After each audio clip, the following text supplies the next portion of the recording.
Greetings, geeks. This is another episode of Geeking Off the Page with your favorite trio of hosts. I'm Mike Kitchen. I'm Troy Bowman. And I'm Trevor. And for those keeping score, this is episode 56. We've come this far. Let's go further. So, what a week it has been. We have seen some new shows. New York Comic Con dropped the Super Mario Brothers trailer. Chris Pratt. And there works somehow, but we'll get to that. Well, maybe. And there's been some pretty interesting one-offs this week. Troy, would you like to lead us off? Well, what we're going to start off with is I think we're just going to do our usual because there's something that I want to sink my teeth into a little later. But seeing I haven't been around for a while, we're going to start off with Michael's favorite series of everything on Disney Plus. Let's go into She-Hulk right now and just get that out of the way. When you said sink your teeth, and I thought that was a segue into Interview with the Vampire, but okay, She-Hulk, let's go there. We'll get to Interview with a Vampire if you want to, because I also was able to watch that. So there you go. She-Hulk. Okay. Yes. We're going She-Hulk because you already got me fired up. Mm-hmm. All right, so latest episode of She-Hulk. Anybody who's listened to the previous podcast, as Trevor would say, why? Second would be, you know where I'm at with the writing on this. I'm not a big fan of the writing style and just kind of where things are going. Now, an interesting character showed up this week, Matt Murdock. And I would say, I was going to say Leapfrog. I thought you meant Leapfrog. So. Okay. Leapfrog also showed up. Two characters I thought were really good. And this is the first episode in a couple of weeks where I actually sat and watched the whole thing. And there were moments of genius in the writing. And it seemed to kind of, in my opinion, stumble on itself. So the courtroom drama, I thought was the first time it felt kind of like what I thought the whole courtroom drama would be in this series. That was your version of what you wanted to see for Boston Legal, correct? It's very close to it. Mm-hmm. Now, again, Matt Murdock stole the show. In my opinion, he came in there as a badass lawyer. He knew his stuff, used his superpowers to kind of figure things out, win the case. And it's the kind of thing where, and this is a problem I have with the She-Hulk character, is she's kind of a non-character. It made her look weak as a lawyer. And this has been going on for a few episodes now. The whole thing where first interview with the boss, a superhero lawyer team, and she's busy talking to the camera and she forgets what he says.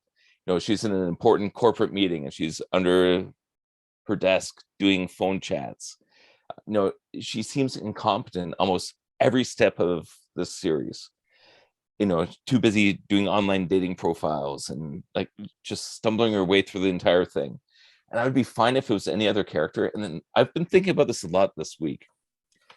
I don't like the Mary Sue character. The character where it's the strong female character who can do anything and get away with anything. I think She-Hulk should be that character. She-Hulk is the character who's invulnerable, she's beautiful, she's talented, she's smart, she talks to the camera. It's like she has that weird Deadpool, you know, breaking the fourth wall perspective. This is a character where I kind of want that. And it's interesting. This is like a weird mental breakthrough I had this week. So finally you have kind of like this humanized female character with superpowers and all, but it's kind of like this kind of bumbling, not knowing what you're doing. In my opinion, She-Hulk should be just all that, you know, like the ultimate female power fantasy character who's also silly and funny and talks to the camera and makes jokes and realizes she's in the show, all that kind of stuff. I won't diatribe too long, but Daredevil I thought was great in the series. I didn't like the costume. The fact that they chirped the mustard and ketchup colors. It's like, yeah, everyone's thinking the same thing. You could have just made him red. I know that's a Kevin Feige request. Right. The hallway fight sequence, I was like, oh, I'm finally getting some excitement. And it's spoiled with the She-Hulk smash, which was a kind of cute joke, but I know it's not just me. I saw a bunch of people online saying like, "Oh, we just wanted that fight." So I think overall the show is better than what I've seen before, but I was just feeling let down. And every single episode, I hate the Jennifer Walters more and more and more. And the fact that she rages out in that last sequence after the whole first thing, it's like, I control my anger way more than you. So you have Bruce Banner, who's tried to commit suicide and tried to run away and rage monstered against all the Avengers and destroyed cities, and finally pulled himself together after 10, 15 years. And then she throws a hissy fit because of something that's on a screen at an award show. It's like, come on. So as far as writing, I have a problem. Okay, diatribe done. Someone else. Do you want to take it, Troy, or shall I? Yeah, so what I'm going to just say is, first of all, yes, it was great to see Charlie Cox back as Daredevil in the MCU proper. Because, of course, it's still the Sonyverse when he was on Spider-Man. So it's nice to see that he's actually now part of That's the true. MCU. I didn't even think about that. Yeah, so this is technically his first MCU appearance. The reasoning, I understand the reasoning behind changing the colors of the costume. You went back to your original colors for the costume to introduce the character, and he'll probably eventually turn red once we get into his series, whenever that comes out, like 2 years or what that. Now, your point about Jennifer losing it at the end of the episode, and how she was all like, no, I've got this. I'm better than you, Bruce, and all that. That was her moment when she realized she doesn't have it. She does not have the control that she thought she had. And that's why she ended up hulking out, and she went Savage She-Hulk on that whole entire sequence. And that's what that final look at the camera was. Like, that final look at the audience, like, oh shit, I don't got this, is the look in her eyes. It's like she realizes, oh, I don't have a handle on this, and this is infuriating. The fact that her fellow colleague was actually like, Jen, don't do this, sort of thing. She knew what was going to happen. So, I mean, I thought that was good. The support in this, like, your problem with the fight, because you just wanted to see Daredevil beat the hell out of a whole entire guys in the hallway. And I'm like, no, it's not Daredevil's show. You know what? Daredevil's first episode is going to have your hallway sequence. It's going to have the ultimate version of what you saw on Netflix. So this was She-Hulk's thing, and that's why. And that is fair enough. And I do like the She-Hulk smash. I thought that was a clever line. I thought it was good. The play between the two of them was fantastic. I thought they worked beautifully off of each other. And like, I think I put in our chat, there was that little video of Charlie Cox on like red carpet talking about how him and Tatiana had wonderful chemistry together, and how she had seen the episode and was so thrilled, and he was like, he hadn't even seen how the episode turned out, and he was just excited to have worked with her and all that. And come on, the bar scene, I will say, I thought was charming. Yes, and that was a very great meet cute sort of sequence and all that.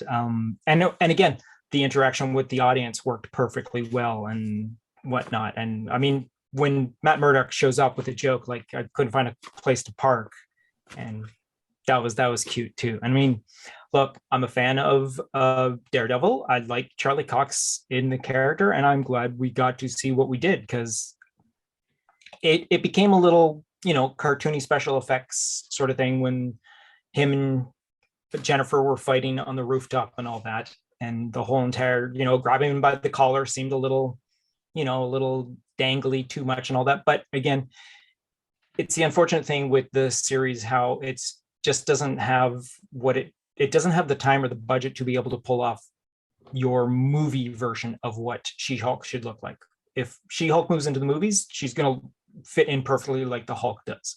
It's just that they're just struggling with the budget that they're limited to for doing this show. And it had to be also shot in a hurry too, because it still was dealing with like coming out of COVID restrictions and all that. So they still couldn't do everything they needed to do. And then the difference between having your stand-in Jennifer and having Tatiana Maslany on stilts in the dot suit to do facial captures and all that sort of thing. So, I mean, it's a whole entire mesh of things that are just working against them. But I'm enjoying the look of She-Hulk because it seems to be she's getting better looking as she goes on. There's more expression in her face. You can tell more in her eyes and all that sort of thing. Because the beginning, again, it seemed a little wishy-washy sort of thing. Like a couple of hero shots look fantastic, and then other shots not so much.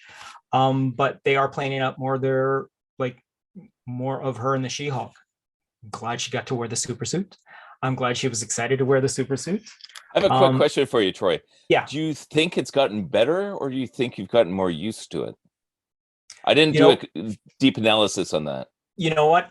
With your points there, I'm going to give you a bit of column A, a bit of column B, because I mean, it has improved because you can just do comparisons from stuff from first episode to what's happening now. But I think because we're getting used to it and all that. Now, I'm also watching the show maybe 2 or 3 times because both Adrian and Aslan love the show. When Jennifer points to the audience and goes, "Wait, is next week the finale?" And like Aslan's sitting in front of us on the floor, and then she turns around and looks at me and Adrian, and I'm like, "Yeah, unfortunately, next week's the last episode." And then she's all like, "But," and then as soon as the episode's over, it's like, "When's the next one?" I'm like, "Well, the next one is next week," and like, "But unfortunately, it's the last one." She just started bawling. I think she hates the fact that she's not going to be able to see She-Hulk anymore for a while. So I'm like, no, don't worry about it. I mean, it's not like we can't watch it all over again, and the character amazing. Will be out there. But I mean, from that point of view, that's another reason why I enjoy the show, because my daughter is like getting so much out of it. She is getting so much enjoyment out of it, and it's a series that Adrian is sitting down and watching because she is a casual viewer of the MCU.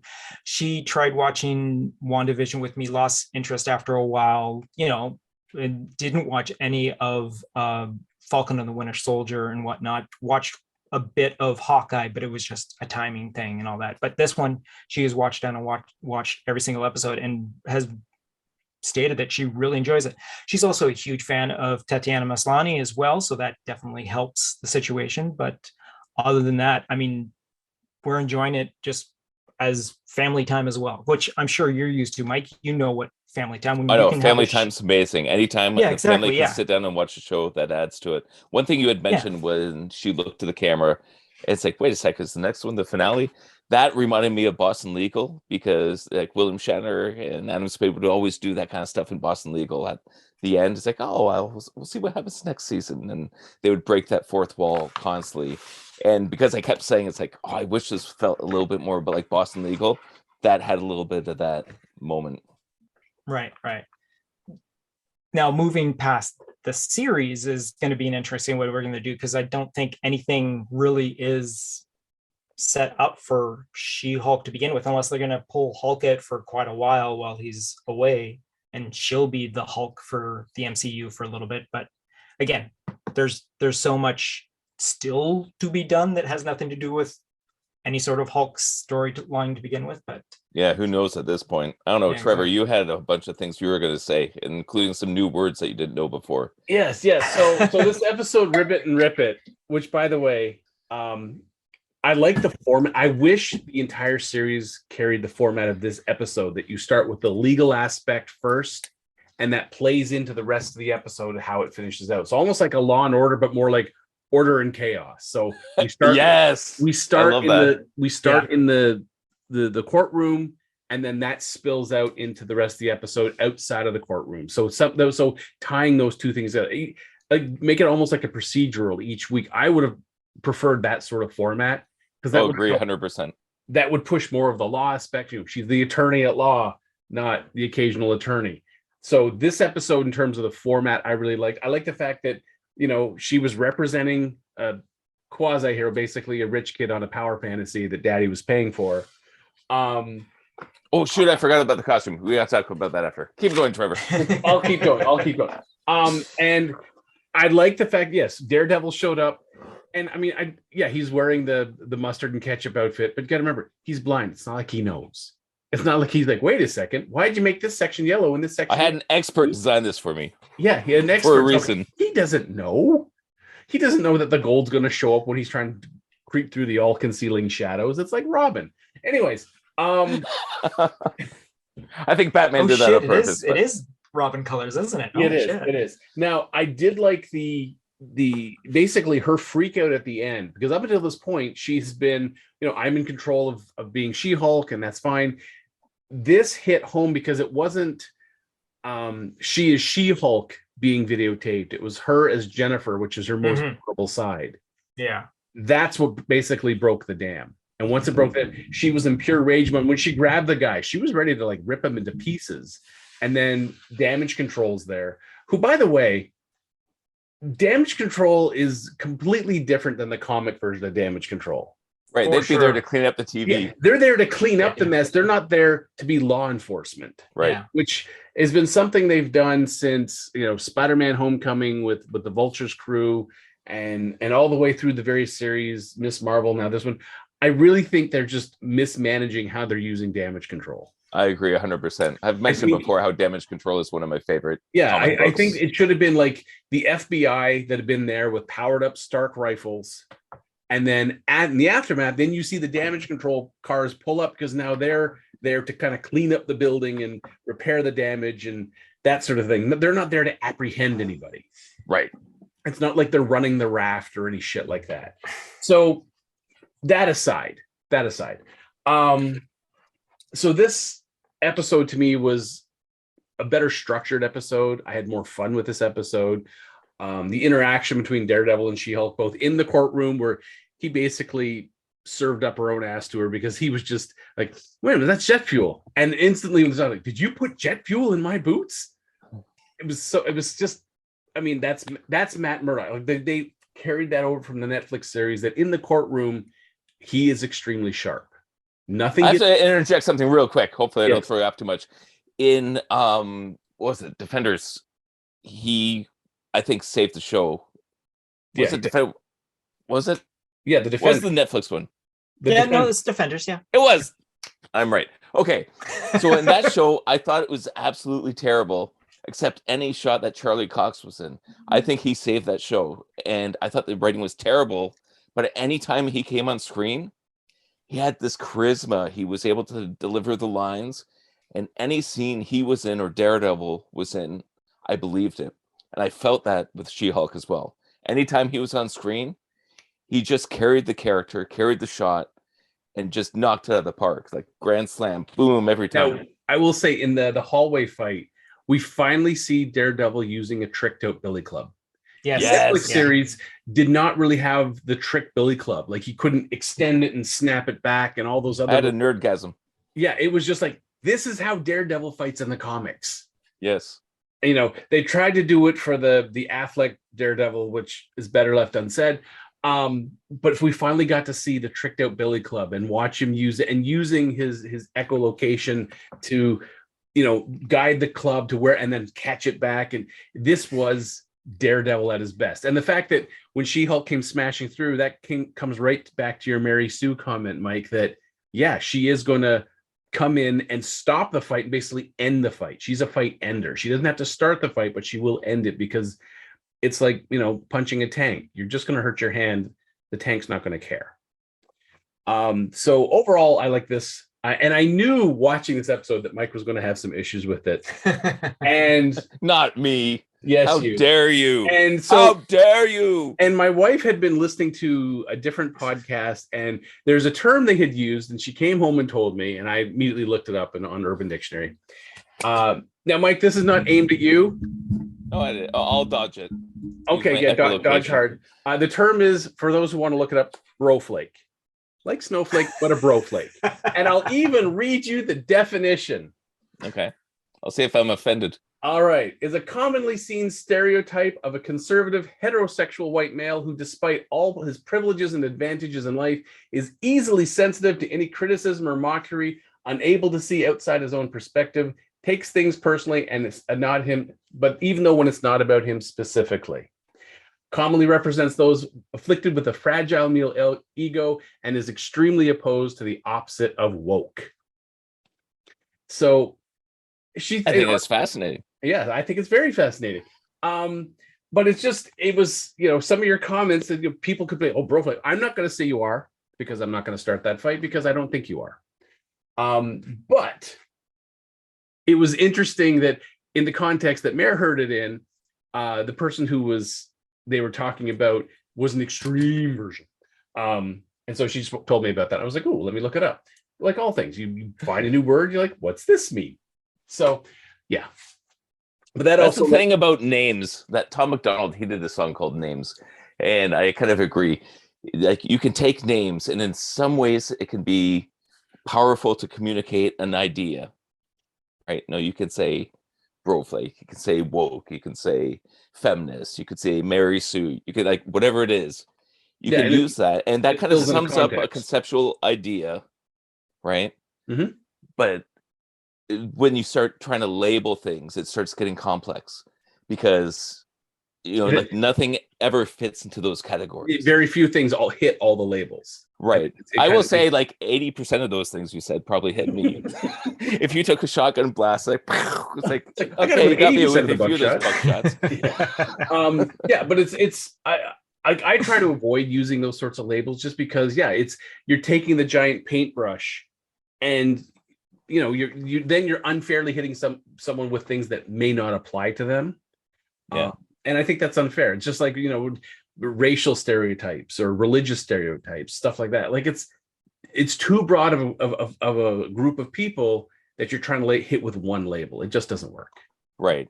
And again, it's like with life experience, there are some of those buckshots. It's like, it's going to hit some. It's going to hit some, but at the same time, there's going to be some casualties that. Yeah, you're going to be unfair to enough people that, is it right? Is it wrong? Like, and that's more of a personal thing. So, yeah. Anyway, so I thought that was a neat analysis. One thing I wanted to jump back to was I was talking about the Jennifer Walters texting under the desk. Yeah, you wanted to jump in about the costume. With the costumes and stuff, that's one thing that drove me crazy with the whole courtroom sequence.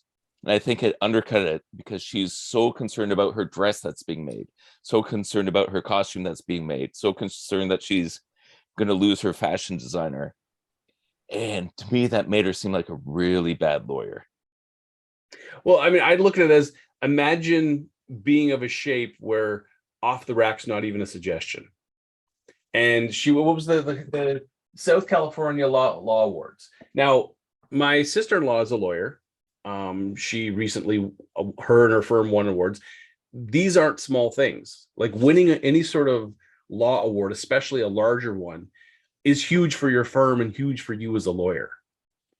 Because then when people go, oh, I need a lawyer, when you start typing lawyers in my area, the more awards you have, the more awards your firm have, that's higher up the ranks, you're going to get hits.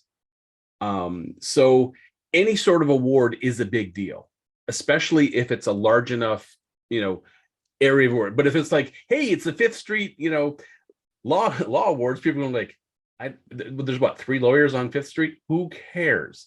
But if you're talking about all of Southern California, then that changes things a lot. So her wanting this dress, for her, is almost like going to the Met Gala. It's a big deal for her line of work. So yeah, you want to look your best. And again, she can't just go to like JCPenney and pick a dress off the rack. That just doesn't exist for her. But for me, it's a combination. You're stacking the problems. I got this new job, but I'm not listening to my boss. I'm in a meeting. I'm texting under the table. I'm too busy trying to do dating. But she should be. She should be. But you also have to remember, imagine if, you suddenly got this alter ego. Do you think you're going to be that focused at work? When you go into work thinking, I could fly to Japan and have actual sushi for lunch. Are you going to be, while you're there, animating or doing whatever, are you going to be like, oh, I'm going to push that thought? I might Clark Kent it and fly for sushi. I might go back to the Fortress of Solitude and have a nap. I might, Yeah, but that may also affect. But But what you have to take in consideration too, Mike, is that Uh-huh. this is the first time since she was She-Hulk that she has found someone that is interested in Jennifer and not She-Hulk. That's the whole entire thing. It's something that's new to her. She's suddenly, as herself, there is someone that desires her. So she's a little distracted with it. I do think they just go to the extreme just for the show to make it seem more, If you're farcical sort of thing. you're talking with Matt Murdock, Like her being interesting. distracted by the Josh texting and all that, because that's where she's doing it. Okay. She's doing the texting whilst the Josh whole entire episode. And I think that from the point on when she goes to Blonsky and they go through the yurt and all that sort of sequence, I think she's done with that sort of thing. I don't think that sort of thing is going to happen. I think she just got caught up in the whole entire, hey, there's someone who, because of having to go through having those 4 guys being on trial to say, no, I'd rather date She-Hulk than Jennifer. I mean, there'd be no reason for me to look at Jennifer like secondly. So all of a sudden her ego is completely shot. And now there's this new guy out of nowhere that seemingly is interested in Jennifer. So she just got a little head in the clouds with it and all that in a very short period of time, because they'd only known each other. Like, there was the wedding on a Tuesday, they slept together on the Thursday, so by the Friday, it's not like she did it. Yeah, exactly. And the giant knife in the back, and then put up on the. Is he going to be Red Hulk? That's the question. The fact she said that to the camera. Yeah, as soon as she said Red Hulk, I'm like, oh, and Red Hulk? it's like, ooh, yeah, Red Hulk at the end. I don't know. Could be. Yeah. You never know. So I'm next week is the finale. Yeah. I'm expecting Blonsky to come to her rescue, and that's what gets him put back into jail, and that's how he becomes part of the Thunderbolts. Well, that's interesting. I think Red Hulk's going to show up. Who though? Yeah. Oh, because they've got Jennifer's blood now. Yeah. Right. Oh my God. Yes, of course. Yeah. So I guess anyone could be. Well, it's either going to be Red Hulk or the leader.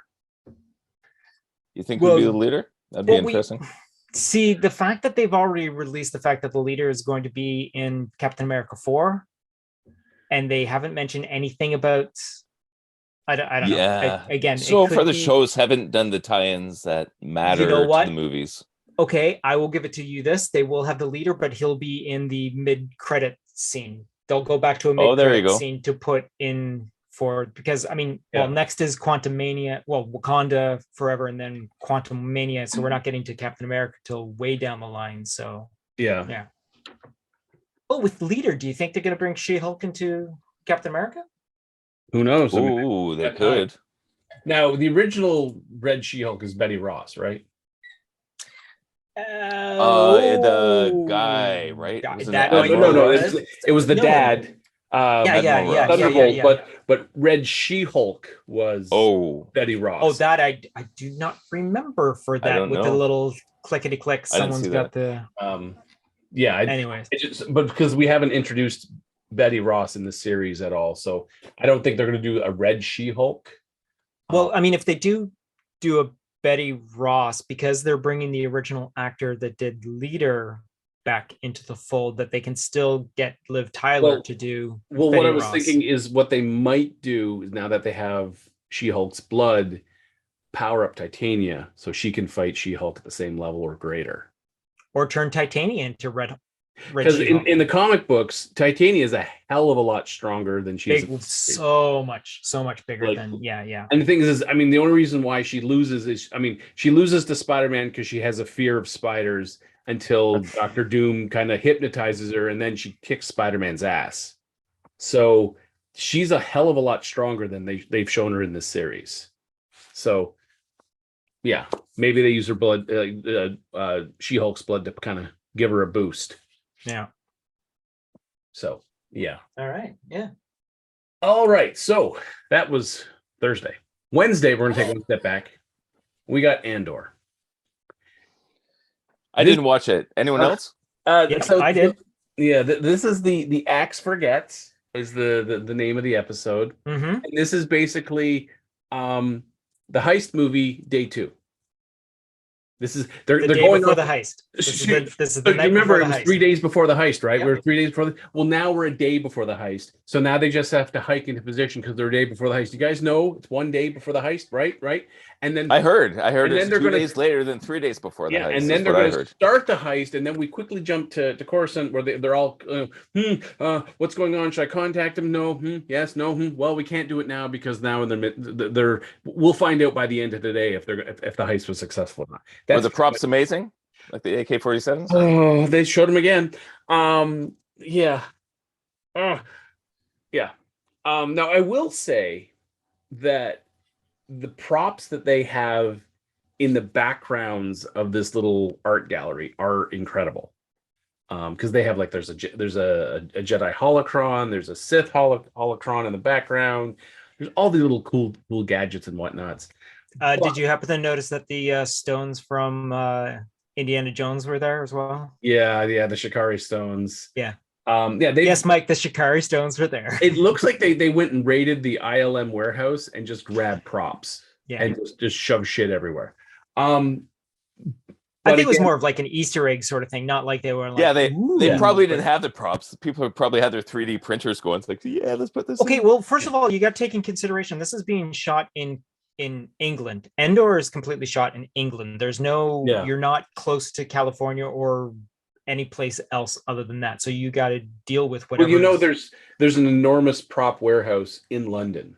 Oh no, I understand. Because so you have that to pull from. Well, the thing is, so the yearly or biannual prop auction, the prop store, yeah, one is done in LA, the other's done in London. Because I mean, they have warehouse upon warehouse. So when they shot Indiana Jones, some of the props used went there. Because they shot it at the Pinewoods. Yeah, it's Pinewood Studios. Yeah. Pinewood. So I know sections of the second Indiana Jones film were shot there, so they probably had a set of stones. Oh yeah, no doubt about it. Yeah. Again, raid the warehouse. Yeah. Back up the backgrounds. This episode, to me, unnecessary. It really, I mean, Andor reveals that he's there for the money. He's a mercenary. It doesn't really advance the plot in any way. Again, now we're 1 day from the heist, sort of bullshit. Like, just get it done. Get it effing done. See, I didn't drop the F bomb there. Just get it done because it's zero count. Yeah, and you missed a couple from last week, by the way. So yeah, it's and I know they're also trying to set up the whole thing with the Imperials and the disgraced security officers trying to find new employment and so on and so. But it's like don't give a damn. So I'm sticking with it just because it's Star Wars and there's not much else. But it really needs to. This was supposed to be the episode where we pick back up the pace, and if anything, we just kind of. It's like that section of Lord of the Rings where there's just a lot of walking. So yeah, that's what this episode felt like to me. Whole lot of walking. So Troy, I haven't seen it. Trevor's talked for 2 podcasts about it. What did you think? So I'm really enjoying the series itself. I'm a fan of Diego Luna because he's just, first of all, in person, he's like himself is a fantastic actor, I believe. He's a Have you met him? Personality. No, I haven't actually met him. I just because when Rogue One came out, he was one of the few actors that went on all the talk shows to do it. So his personality really shone through and all that. So he's like one of these. He's like us. He grew up with the series and was a fan and was thrilled to get this role. So and also he was able to work with Alan Tudyk as well, so that was kind of neat for him to, with the stories and all that. Yeah, exactly. I really want to work with Alan Tudyk somewhere. Yeah, I mean, even if it's like mowing the lawn, I just You run the edge trimmer, I'll push the mower. I'd be happy. Now, when it comes to this, I was thrilled first of all to start off with seeing an actual date, the opening sequence where it says BBY 5 years, 5 BBY, which is 5 years before the Battle of Yavin. And it was also nice to see that everything is built. Everything is physically built. All the sets you see are not the volume. There's no volume in this. Everything is practical. Of course, it's going to have its own special effects. It's going to have its own computer stuff and all that. But everything is a physical room. One of the things is there's a sequence where one of the characters is reading a printout of the warrant wanted raised for Andor himself and all that, and it prints off, and you see him looking at the screen, and you see it's Arabic, and then it pops up floating in air. It translates it into English so the audience can see what is actually being read and all that. I mean, it's got what we like about Star Wars.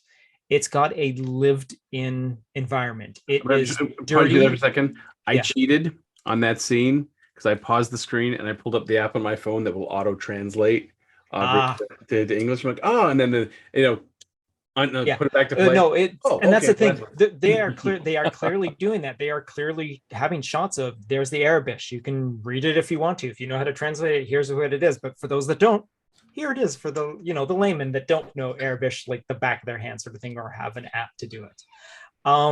Trevor, you needed a Disney World. You have to have it. You definitely need it. Yeah, you don't go. You go to Galaxy's Edge. There's so much stuff that's written there. Yeah, exactly. You just want to it's like Google View and just go around and pop in. Yeah. Okay, perfect. So yeah, I'm downloading the app.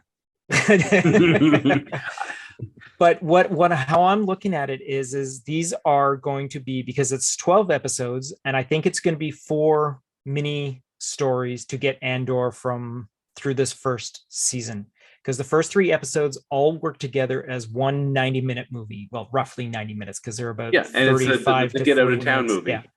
Yeah, exactly. And the first 3 episodes are the ones that have flashbacks.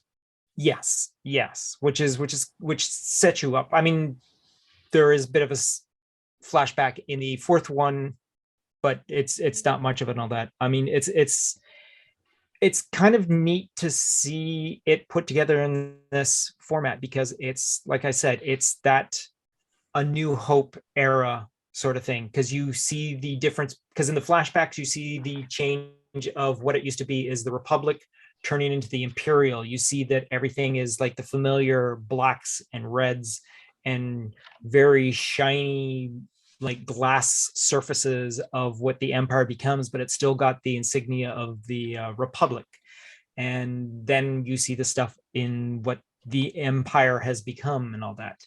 The fact that they're showing us Coruscant, that is starting to become grittier and like not all gleamy, shiny sort of thing. There's a lot of cement used in it, which I think it's just because they're using practical areas that just happen to be a cement setup and all that. But you still have the depths of all the levels of it. And because we're dealing with Mon Mothma and they're still upper level sort of things, so you get a lot of light and all that. So we haven't dug deep down into the core of Coruscant and all that sort of thing. But I'm enjoying watching the series.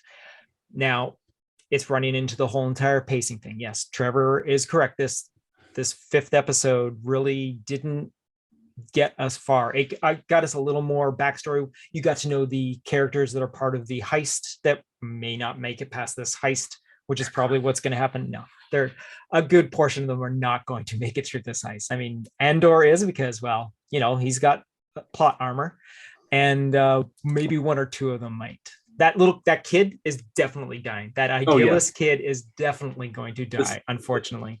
The second you talk about people back home or hopes and dreams, that's just a death sentence. The guy with the dead brother, okay, he'll have enough gumption to get through it, and the lead woman will probably get through it, but I don't think anyone else is going to get through it. But again, it's kind of cool that we have a turncoat Imperial helping these rebels out, which is kind of neat. I like him. I like the setup of that dam that they turned into an Imperial outpost. It looks so cool because it's an actual dam that they've like put in, like digitally put in, like Imperial blast, like whatchamacallit, the turret guns and all that. So I mean, it's just a fantastic thing to be watching. And yeah, like you said, but again, I think if we watch this 6th episode, the conclusion of the heist and all that, we'll see that the 3 episodes work together more than watching them week to week. Because that's how because I know that you watch them like episode 1, and then you came back to it the next day, episode 2, and then you came back to episode 3. I watched all 3 in a row, and they work so much nicer running through that. If you can like edit from as soon as it ends and go into the next episode, get rid of the preview, the 3 episodes run smoothly together, and I really like the way they came out and all that. So I got a question for both of you. What's that? What out of these episodes feels the most Star Wars? I would say it's the environments and the costuming. For sure. The environments and costuming, they have for done sure their homework. Like the costumes feel like they're pulled right out of A New Hope. Like the uniforms, even like people doing sanitation to people like serving food. All the costumes feel like they got pulled right out of the Star Wars universe. Yeah, you definitely look at the different scenes, and you like, even if you just shot a picture of it and just random person that knows Star Wars and like, oh, what Star Wars movie is that from? Or like, yeah, when does this happen in the Star Wars timeline? Is this when Rey is around? Or unfortunately, not the props. Yeah. Well, you know what? I believe that those actual weapons are not actually blasters. They're actually the slug throwers. Do you remember from the role-playing game, the slug throwers? But why do they have to be stockless AK-47s? Honestly, like they could have grabbed Nerf guns and just painted them and stripped off the Nerf logo. They couldn't have. I have seen several productions that have done that, and it's like, that's a Nerf gun. I actually have one of those in the basement. It's regularly orange and blue. Well, they could have put like a camera stock somehow, like I understand. Mechanical. They could have made some ladders that could be slug throwers, but rather than just grab, honestly, stock AK-47s. No, I understand. No, I understand. I understand what you guys are saying. I'm just saying stuff to say this, and I was disappointed with seeing that as well. I unfortunately also heard about it before I saw it, which kind of sucks. So they stood out even more when I saw them. Like, as soon as I'm like, okay, it can't be that bad. Fuck, it's that bad. Yeah, it was. Did Trevor spoil that? No, I think I heard it online first and all that. But that was, to me, that was up until that point, everything was going along in terms of the look. The second they showed these are the rebel forces and their AK-47s, I was just like, well, that just took me right out of it. Yeah. Thanks, guys. I mean, when they had that shot of Andor's equipment all laid out because they went through his bags and all that, those props look so Star Wars. They do. So gorgeous. Like, they're so lived in. They're so worn. And then you have those fucking AK-47. And then they got a real worth. Like, I mean, even the animals that they were herding, those sheep with the with the horns and all that sort of thing, looked fantastic. They looked Star Wars, which was great. The alteration in the Imperial costumes, I love how the Imperials now have these like dusters that they're wearing as well, which is kind of neat, because of course you're shooting in England, so everything is so freaking freezing that everyone's like, well, they had those in Rogue One, those same sort of jackets. Because when they were on the world where her dad was being held, some of the Imperials were wearing those long overcoats.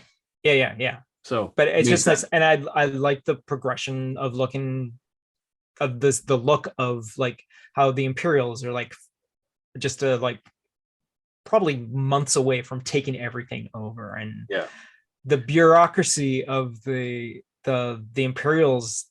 I mean, like you guys said in the last episode, what Trevor said in the last episode about the sitting around the desk talking sequence and all that.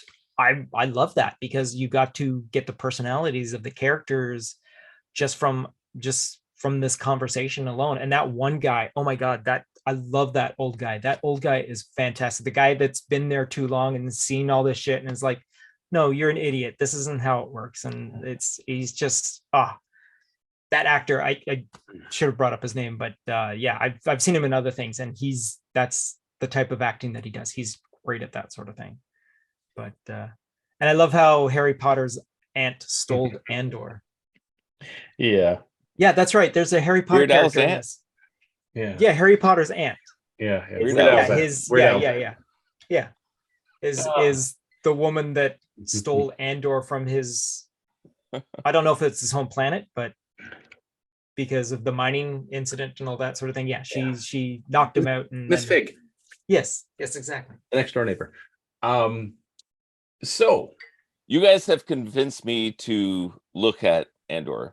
I'm not convinced to watch it, now the only but thing I I'm hope they convinced to don't look do at it. is every 3 episodes switch to a different movie genre or switch to a different movie trope. Like, it just, that's going to get tiresome fast. I think, I mean, you could do it so for the first one, you know, until he gets inducted into the rebellion. Yeah. But from that point on, it Oh should yeah, be more no, like case for sure. file. Yeah. Yeah. So yeah, I mean, again, this is the problem when you do a prequel, is the character automatically has plot armor. They're never in any danger. Which, you know, so I just got they just announced Mufasa, the Lion King prequel. Yeah. Where we get to go with Mufasa.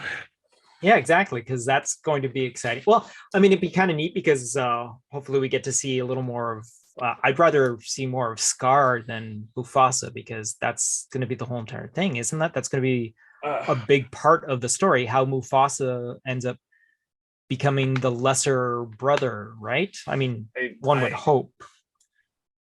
The only problem is this is going to end up, you know, kind of like the problem when you have like the Maleficent movie or 1, 2, 3 of Star Wars, where you take a character who's a very strong character and then like, oh, let's fill in their backstory for you, and it's either going to cheapen the character or remove any empathy we have for the character. So when I watch, Has there ever been a chance or any sort of thing in history where that's worked? I can't think of a single one that's taken a like villain character, done a backstory and made it work. I see what you're doing. Can't yeah, think of any. this is taking like a hero character and, you know, let's find out his backstory. But it's a case of he's a very, you know, in the movie, he's, you know, wise, noble, self-sacrifice, and then guides Simba after his death. You know, if then they show us a movie where he's like just an absolute complete shit when he's a kid, you're gonna be like, well, when we see him in The Lion King, it's be like, no, fuck you. You know, did this and that when you were a kid. Yeah. What gives you the right to say that? Yeah. So, it's a dangerous thing. Yeah. Like, I mean, I don't believe the sequel was needed, but I like what they did with Maleficent. It was not the best of movies, but seeing how they did it, how they added to what the Disney version didn't have to the character, of why. I mean, you understand why the character became the way the character did, but it's we didn't need it. We definitely didn't need. We definitely Maleficent was such an overwhelming dark presence. We didn't need to know that she had a tragic backstory that got her there. Yeah, we didn't need to know that. At least not a feature-length movie. Yeah, or 2 feature-length movies. Has there been 2? Yeah, there was a second one. There was a sequel. Yeah, sequel to the prequel. The vessel with the pestle has the pellet with the poison. So that's, I think, the one of the big problems is when you start doing these, you know, prequels of a character that is well established. They have a very specific role in the film they're in, but then someone comes along and goes, well, I have no ideas of any new original characters. Let me grab this character and you know, slap together a backstory that doesn't enhance the character, our feelings of that character. So Maleficent in Sleeping Beauty, we're supposed to be terrified of her. I mean, as simple as that. She is the big bad, and when she finally gets killed, we're supposed to go, woo! But then you find out, oh, she had a troubled childhood, and this king was all mean to her, and you're actually supposed to be like, oh no, poor Maleficent. No, don't do that to her. Then you see her Sleeping Beauty, you're like, no, she just misunderstood. Don't throw the sword at her. It completely changes the nature of the character. So when people start doing this, or when people have the suggestion of, ooh, I know, let's take this beloved character, here we're a villain, and let's fill in the backstory. I think there needs to be a group of people who need to like come over and like repeatedly dick punch this person and say stop. I was going to say throw tomatoes, but I like your idea better. Just punch them in the dick repeatedly. Say stop. If you want to make a movie, rattle around your head till the original idea pops out. Do not fuck up other people's work. If that's your whole goal in life, then you need to go find a different job because this is not the job for you. Simple as that. Like, can you guys think of anything where it is a prequel story of some sort that actually elevates the original?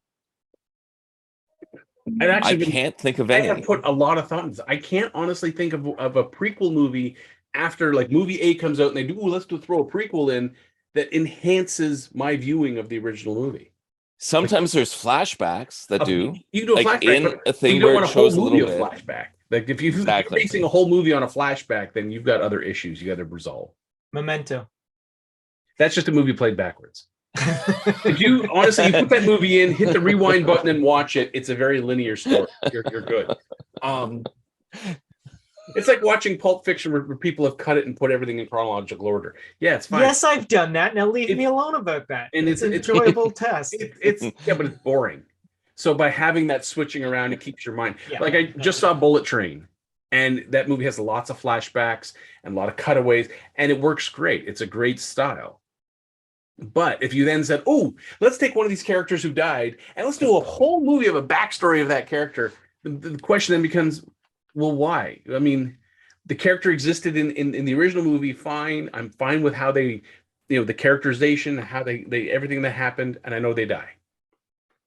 I don't need to find out about their childhood. It's not going to enhance my watching of the original movie. So stop wasting my time. You know what I want to see? What's that? Jiraiya from Naruto. And I know it wouldn't be good. Because it'd fall into all these same traps and tropes that we were just talking about. He's the mentor character of the main character. And I want to see it. And they've done it. They've done episodes showing him as a child and training and all these elements. But it's always flashbacks that elevate the current story. If you were to do an actual series, it's kind of like, well, why are you showing me this? Like, that's not his point in the story. His point was to elevate the main character to hero status so he can defeat the big bad. Exactly. Now, a story around him, well, what are you doing? You trained, you failed, you screwed up everything, and now we're going to wait for when you make your big dramatic appearance in the final to actually see what you do. It's like, yeah, that part of the story is not important to the main story. Now, I will say, I mean, the couple of story ideas we've thrown around, stuff like the Tales of Lando Calrissian, where you have Billy D. Williams, talking about his life that's up to that point, and then you cut back to Donald Glover actually doing all this stuff. Will it enhance the character? Yes. I mean, but the thing is, Lando Calrissian he wasn't the hero, he wasn't the big bad, he was a supporting character, but there's enough humor in there to kind of round out that character. Same thing. So it was Dennis Lawson's birthday, I think 2 weeks ago. He was Wedge Antilles.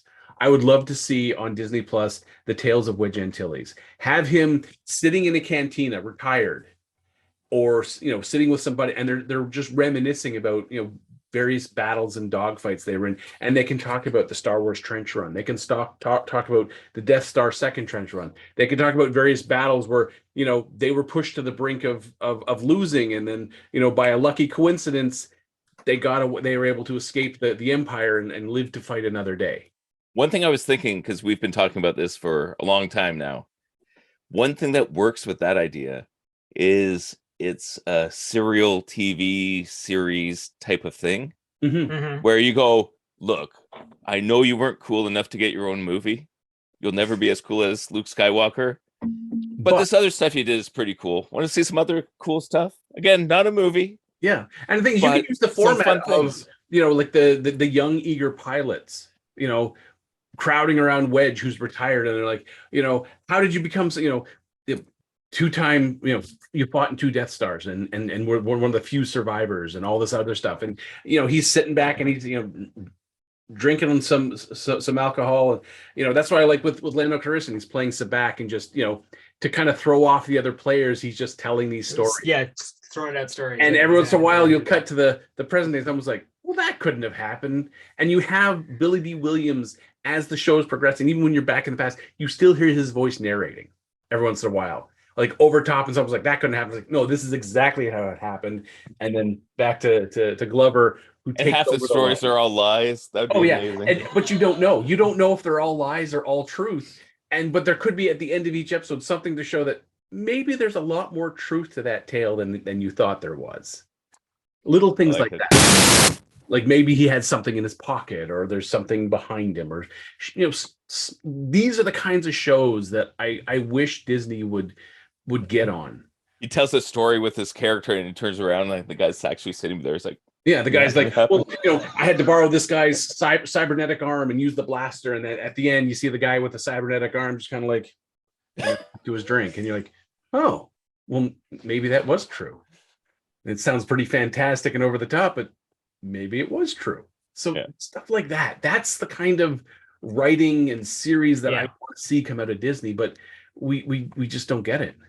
Well, though you'd like to see come out of anything. Like, I mean, like if you're going to do it, you do it right. Don't do it for a cash grab, which is what a lot of this stuff is. Yeah, and so especially like we said, it started as Mufasa. Yeah. I mean, give us a tale of Timon and Pumbaa. I know they did it through the on the Disney Channel. They had a whole series of the Adventures of Timon and Pumbaa, but something to that effect. Or Rafiki. Show us. I was just thinking Rafiki is the one I would want to look at. Yeah, show us how from his from when he was born to all like the mysticism training he got all the way up to when eventually he Mufasa named him his elder advisor, or maybe even Mufasa's father named him the advisor, and then he when Mufasa became king, he just carried on in that position. That's don't take such a pivotal large character who's already set. It'd be like doing a show about Scar. Don't humanize Scar. Like, don't make us empathize with Scar. Oh, but don't you know how he got the scar? Don't well, want a sob story? We're definitely going to find out in this movie. That's for sure. Oh, of course we are. Of fucking course we are. We're gonna see we're gonna find out his real name, and he gets the slash and by Mufasa, and they end up all calling him Scar and wah wah wah. Oh, so mean. Yeah. So. Yeah. Christ, I'm out of breath already. Troy, take over. There's still a lot of shit to go, Trev. There is. So the other thing on Monday, we seem to be going backwards. Was episode 3 of NBC's Quantum Leap. Troy, I'm gonna let you start with it. Alrighty then. So what we're going to do is we're going to express the fact that what Trevor has said in the past couple of weeks about Quantum Leap has been very true. It's a little too half and half storytelling, which kind of unfortunately sucks. But when we get into this particular episode, it becomes a little more of a classic episode of Quantum Leap. It's kind of funny how 60-40. This time's a little, but it's 60-40 for the leaper than the actual crew running behind the scenes and all that.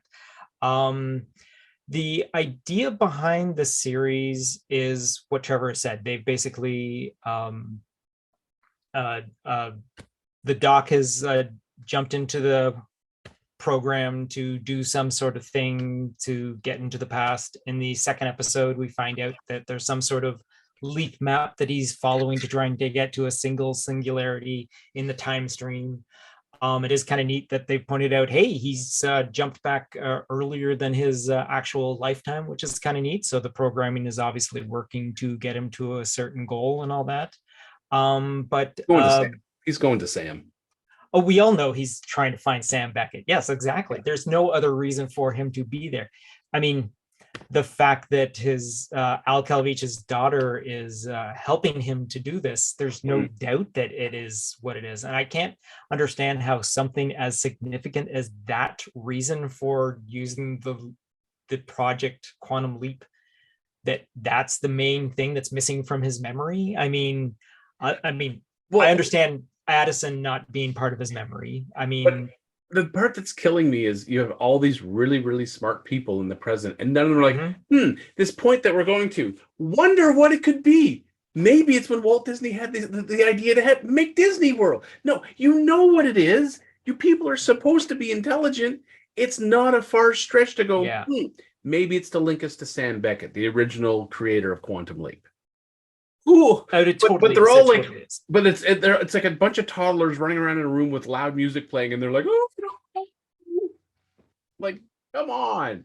Yeah. So yeah, but this particular episode here, which was kind of neat because it's a parallel boxing episode. Both series ended up their third episode as a boxing story and all that. It's also kind of nice that it's a completely different type of boxing story, which is kind of nice. But you know what, Raymond Lee, who plays Dr. Ben Song, actually, I think this is the episode that proves why he got the role. I mean, him playing the younger brother of a former boxer who is suffering from PTSD, and how he tries to get his brother to get help for his problem and all that sort of thing. So it's a whole entire situation. Again, we've got problems with Ziggy. I'm not too thrilled with the current handheld, but by the end of the episode, we get a nice little, hey, all right. But I really enjoyed how they dealt with the storyline, because the why Ben is doing this leaping isn't the forefront of the episode this time. The leap is the forefront storyline. It's all secondary for what's happening outside of the imaging chamber and all that. And speaking of imaging chamber, when we see Al's old handheld, it cuts to a wider shot where she's building her own imaging chamber. Yes. So I was about to come around to that. Yeah. So yeah. So so I think she's going to try and steer Ben in a certain direction, because he's going to have no memory of who she is and whatnot, and she'll probably give some sort of lie. And I think the idea is for him to get to Sam so that they can figure out a way to get to Al at some sort of point in the storyline. But I have a question. Isn't in the original series the imaging chamber and the holding chamber the place where Sam's body was with the personality of the person Sam the waiting had leapt room into, right? Yeah, the waiting room. Sorry, it was the waiting room. The waiting room. And then they have Gushy is the psychologist who interviews the person currently in Sam's body. Right. And that's how they try to lock down where it is. So Ziggy has a point in time to reference to. This thing, I want them to show us that. I mean, if they're going to show us anything in the present day, like where's Ben's body then? That's just it. They haven't made any illusions of a waiting room or people there. So maybe the technology's changed, and maybe he's physically back there as well somehow, or his body's atom, like just energy somewhere. Yeah, I hope not. I hope, because I mean, that was part of the lore of it and all that. Yeah. And I'm going to say right now, I wish she stepped through the doorway instead of just teleporting in. Yeah. Like if there was a door for her to step through, it would be so much cooler. But you know what? Friggin' Al's daughter is going to step through a door because she's got the old hand link. Mm-hmm. And but I'm liking it. I mean, the first episode being so skewed towards the first, like, hey, let's deal with the people in the present day dealing with their problem, and then a little bit of Ben and his.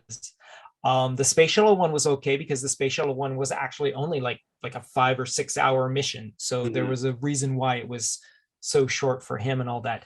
But I'm glad that this boxing one was more Ben, and I hope that, of course, they're gonna throw freaking caps on the end and the beginning of it and all that sort of thing, showing here's Al's daughter, whose name I should really look up because I can't remember what her name was. But so I mean, the editor will throw it in underneath. The editor, he'll just throw it in because he's good at that sort of thing. Janus is the name of the daughter. Janus. Yes, there you go. Yeah. Now I'm gonna, or Trevor will Google it. Now I'm gonna say there's a couple of problems I had with this episode. One was when she's like, oh, well, this is a jab, and this is a cross, and this is a hook, and this is an uppercut, and you have a photographic memory, so we don't need to do any practice from then on. I'm going to call bullshit. You can have a photographic memory, but he doesn't have photographic reflexes. Yeah, exactly. So just because you can remember, he's not Taskmaster, and what a cross is, and what a hook is, and what an uppercut, doesn't mean you can throw them with any sort of. And he was like, oh, this body's trained and it's got all the muscles, so when I hit it, hits hard. That's fine. But you're still running the meat. You're still like moving that skeleton for around. sure. Yeah. So the way they did it in the original Quantum Leap, where Al basically stuck his holographic hands through the opponent and said, punch my hands. And so Sam would punch his hands, and that's when the blows would connect. That felt more realistic than saying, well, you know how to, I showed you a jab, I showed you a cross. Now your photographic memory, you should be great. I don't think so. He'd get his ass kicked from one end of that fucking ring to the other. Well, I think they were also doing it because of the fact that they didn't want to copy the boxing episode the exact But the same thing is, way. Then they should have said, well, you know, you may not remember, but you did a lot of boxing in college. You know, your reflexes are there. You come up with a better idea. You just have to for sure. So like in original Quantum Leap, at one point, Sam's getting his ass kicked by this guy who knows Taekwondo, who learned it in the Korean War, and Sam was in the body of the woman. And then he's like, no, you know, and Al starts listing off all the martial arts that Sam knows. Then someone's like, I know this. Like, you have a black belt and all of this stuff. And suddenly he blocks, and his muscle memory's kicking in.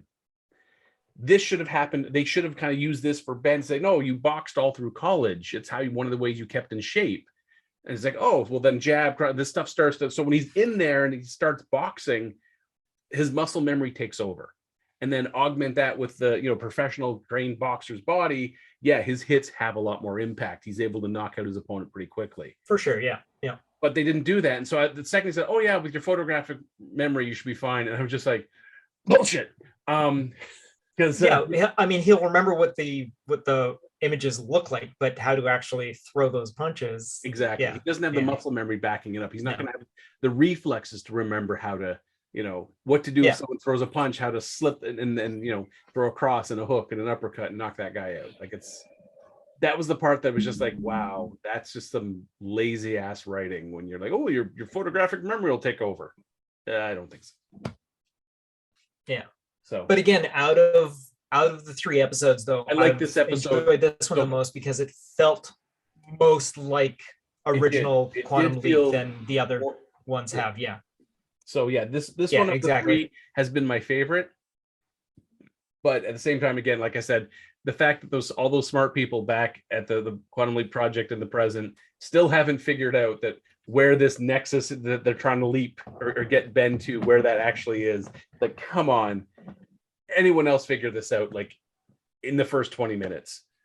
And you guys are running, you're supposed to be like some of the smartest. Oh yeah, as soon as you saw the map, you knew exactly where he was going. Like, oh, that's where Sam resides. You know, that's where Sam is when he's not leaping and going back to his like holding pattern. So yeah, exactly. Yeah. Well, that's the other thing too. If Sam is still leaping, how do they know that's going to be the nexus point where he is? Well, Sam would have to have some sort of place to return to. That bar that he kept returning to with all the past lives. Yeah, I was just about to say that's probably where they're heading. Yes. And now it's a case of he goes back to there, and when something happens in any timeline, then he jumps over to fix that and then comes back. There you go. Yeah. So he's not leaping because he can control his leaps. He's got. I mean, Scott Bakula has said he's not involved with the new series, but then you know how that goes with. He could be lying through his goddamn teeth. Yeah. Well, he's not doing NCIS anymore, so. Yeah. So there's probably something. Yeah. All right. So now we're going to push the clutch in, change the gears, and go in a different direction. On Friday, oh boy, was Friday a fun day, because for those of you who may not remember, this is October. Halloween is just around the corner. My son's birthday is on Devil's Night. So there's some Halloween flavored things coming up. Disney Plus released a Marvel one-shot or special feature. Oh wait, that thing on Friday? Yeah. It's Marvel Studios special presentation. Which, I don't know that thing. So if you have been hiding under a rock, and you didn't watch it, I have. My advice now is to pause right now, go watch it, come back. Okay, I will. The shit out of this thing. So you might all right, do it right now.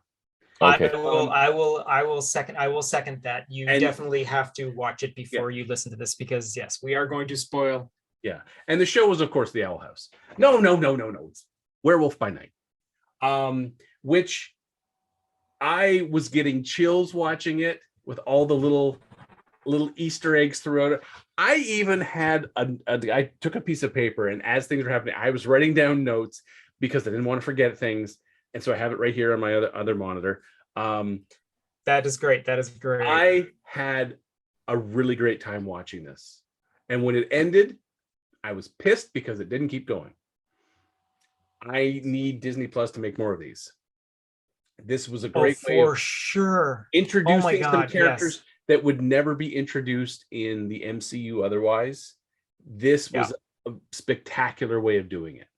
So I'm going to kind of give away some of the plot right off the bat. Go for it. And then we'll jump into the acting, because the acting was top notch too. So this is all following the death of a character known as Ulysses Bloodstone. So for anyone who's read any of the Marvel comics, Ulysses Bloodstone was a monster hunter from like the caveman days. He got a chunk of meteorite lodged into his chest that made him immortal. And he has, since the caveman days all the way up to present day, has been like hunting monsters, amassing wealth, knowledge. He was a background mainstay in the Marvel universe that most people didn't know about until they encountered him. And he fought a lot of different monsters. There was an alien that he was fighting all the time who would open up realms, like dimensional rifts that would push these monsters through, and he would kill these monsters. Some of them would be like what we would be commonly known as like a hydra or a vampire or a werewolf. Some of these beings were, creatures from other dimensions. So in this film, Ulysses Bloodstone has died. They've removed the Bloodstone from him. It's now up for grabs. So all the world's greatest monster hunters have been summoned to his estate by his widow. They're to compete in a competitive hunt, and the winner gets the Bloodstone, becomes the new heir to the Bloodstone. Including there is his daughter, Elsa. And what happens is an amazing film where we follow Jack Russell, or people who have read some of the horror comics of Marvel, instantly you hear the name, who he is and what he is. And things as they're sent on this hunt to hunt a monster that has been captured and put into this maze, this little labyrinth. Weapons have been seeded in there. They can't take their normal weapons. And their idea is they're to get one of these weapons, slay the monster who has the Bloodstone attached to it, and then they're the new holder of the right of the Bloodstone. I'm not going to spoil some things till we get more into this, but wow, was that fun. It was at 53 minutes, was not long enough. So yeah, Troy, you can definitely not. Jump in anytime. Okay, so yep. No, you keep going. You keep going. Okay, so what we're gonna do is we're gonna start off at the very beginning of it, because like from the get-go, again, the special presentation opening, which is fantastic, which just looks like the ABC special presentation with the little spinning thing. That was just and the film grade. As soon as that starts, you're like, oh my god.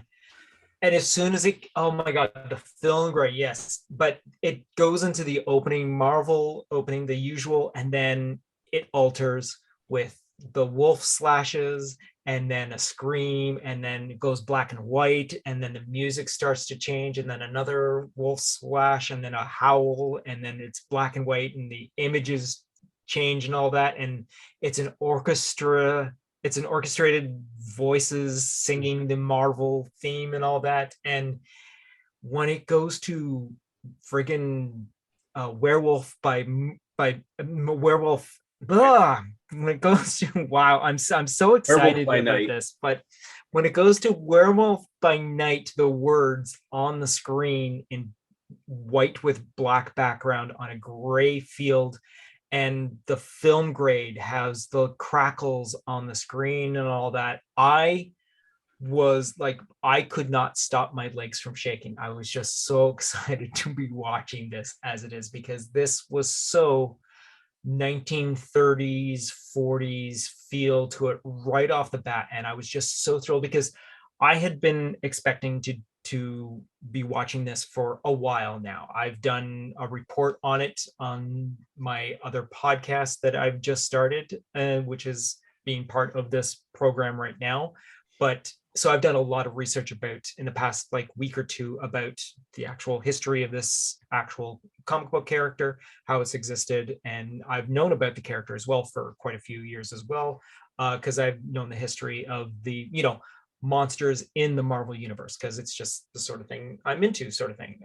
If it wasn't mutants, it was going to be monsters that I collected and whatnot. But when this had the instant look of, and again, from the trailer, you didn't know what you were going to expect. You just saw it all in black and white. And the fact that this movie is completely void of color, except for the Bloodstone itself, which Bloodstone's I was red. so thrilled to see. And the last scene. Oh, yeah, and the last scene when it becomes color.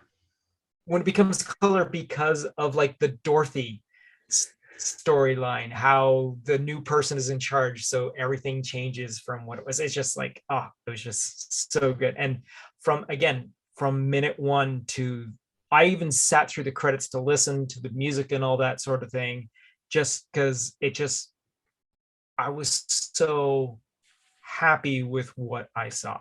I mean, it could not have been any better. I cannot see any fault in it, because the characters that they introduced, the way they introduced, the look of it, it was just perfect. It was just exactly what it could only be, and they pull it off perfectly. What I really liked about this, in terms of the black and white, in addition to the film grain, they paid so much extra attention to the tones, the gray tones of everything, so that there was a definite middle ground, background, character costumes, so that, you know, the tones worked as costumes. Your mind could fill in, that guy's probably wearing green, or this guy's wearing blue, but you quickly, stop doing that, because they use the full range from pure white to pure black and all the tones in between in such a thoughtful manner. It was very visually, it was very good. Sure. And then they used unusual shapes that made, for easier readability. So like at one point, the character picks up an axe, and it's not just like a standard woodsman axe or like a battle axe. It has this fantastic shape to the handle and to the blades. So visually, in gray tones, it reads so well. And that also was enhanced by the lighting and the shadows as well. It was, and then when unlike the MCU, when something happens and there's blood flying, because it's black and white, they let the blood fly. They let it fly, they let it drip, they let it go.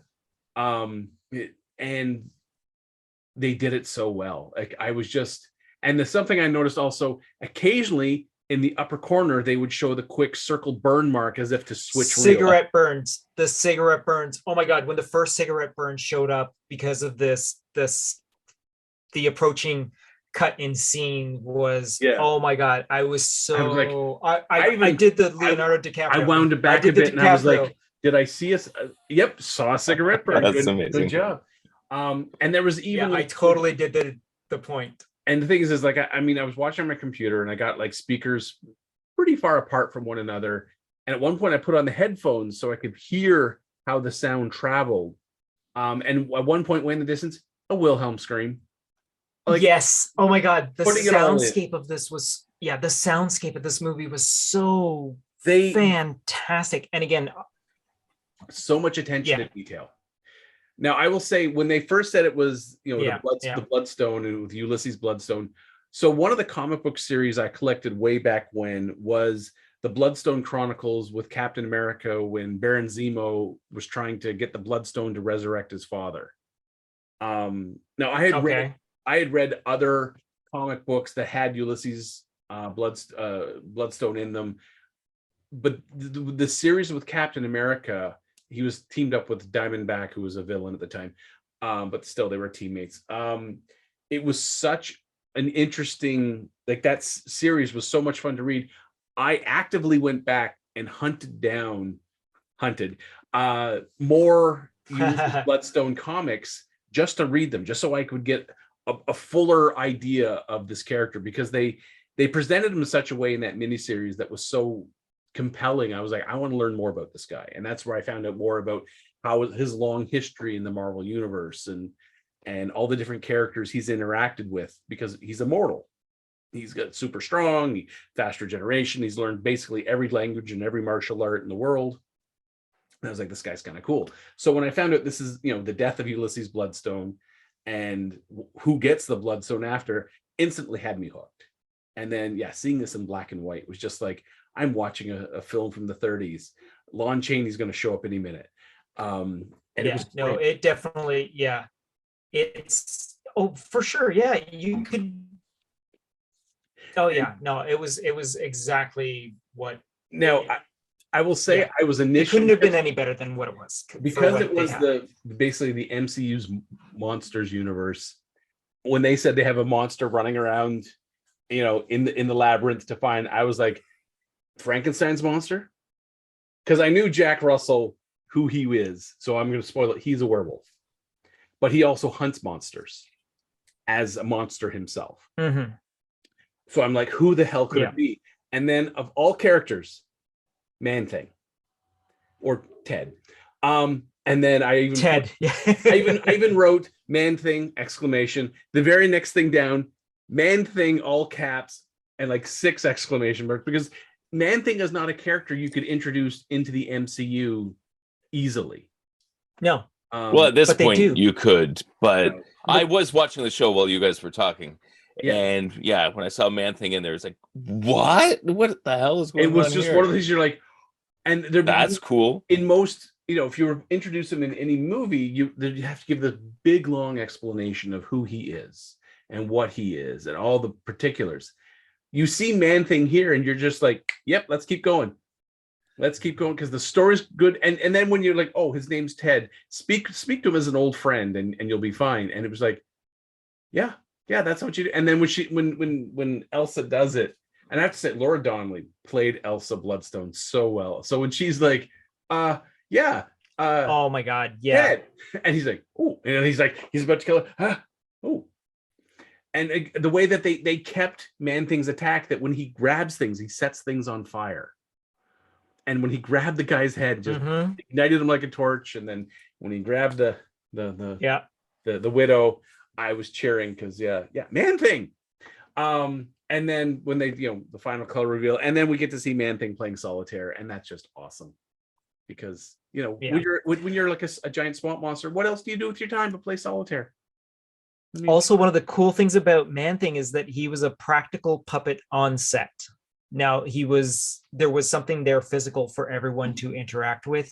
They overlay him with computer effect and all that sort of thing, but there was actually a practical suited character there portraying the Man-Thing. Now I don't know how much detail this actual thing has, but it was there. The director had insisted that there had to be something there. They weren't going to be dealing with looking at tennis balls and all that. So there was an actual physical presence.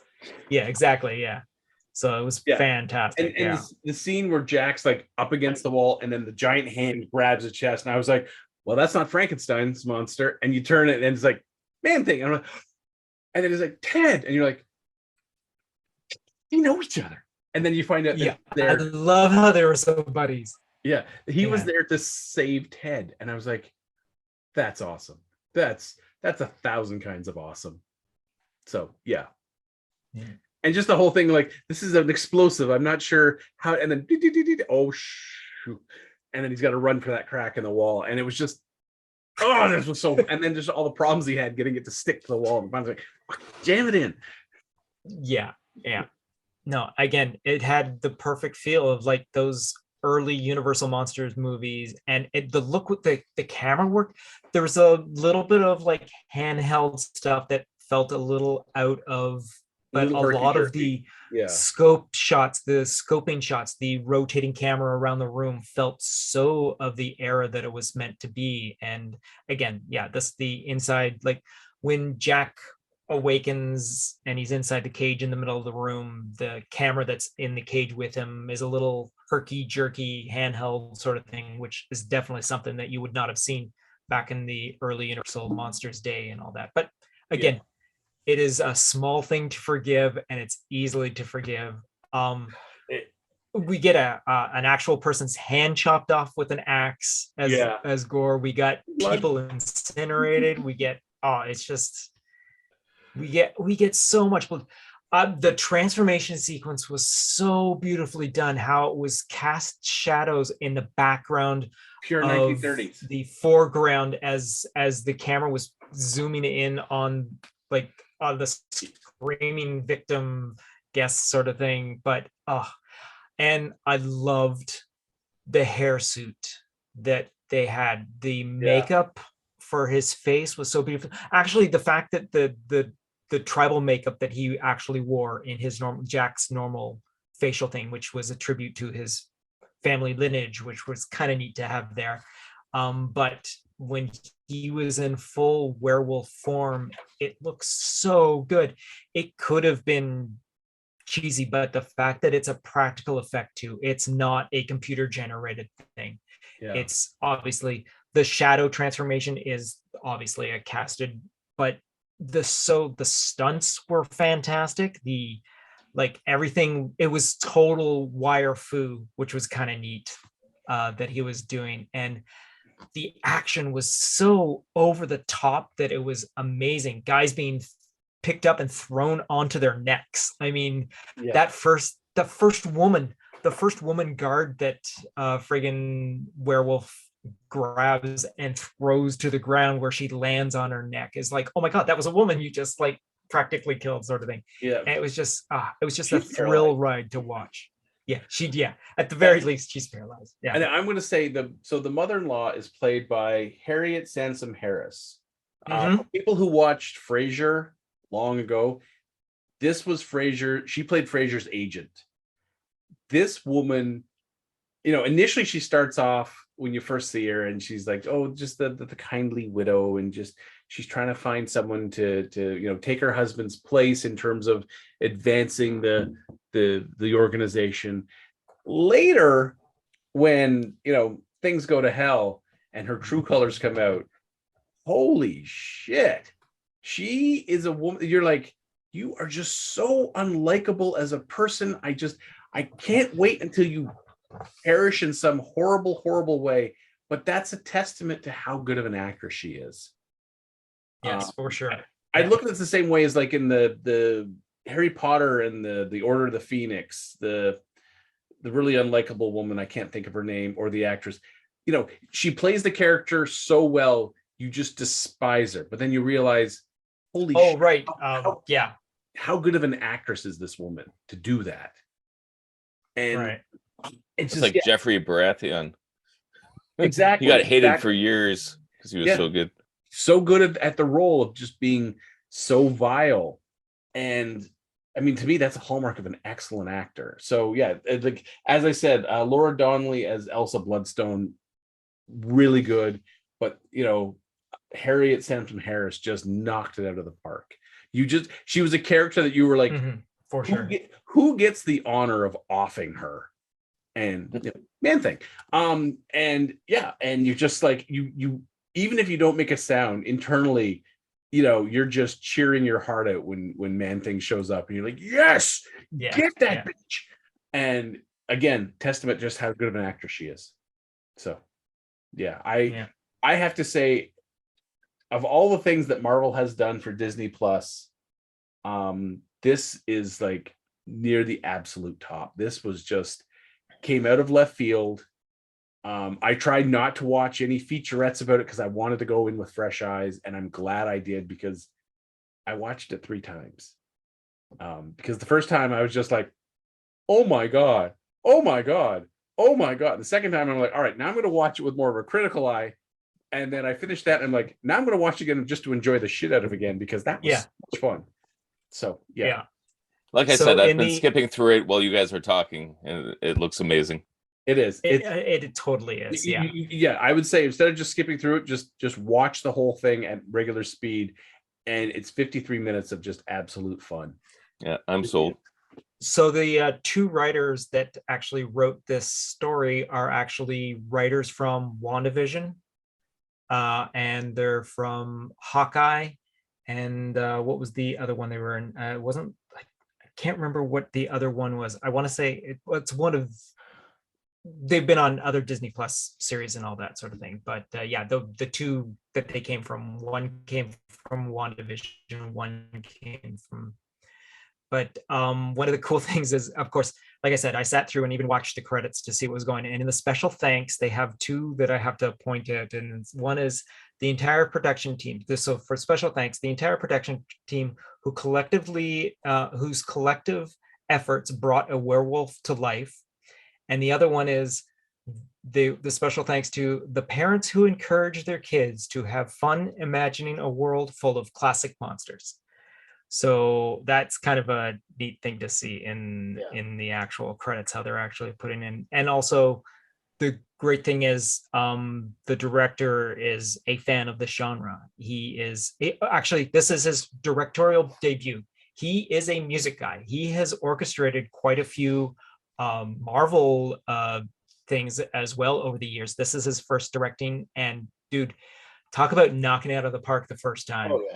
It's just, I so hope that we're going to see more of Werewolf, because this was just fantastic.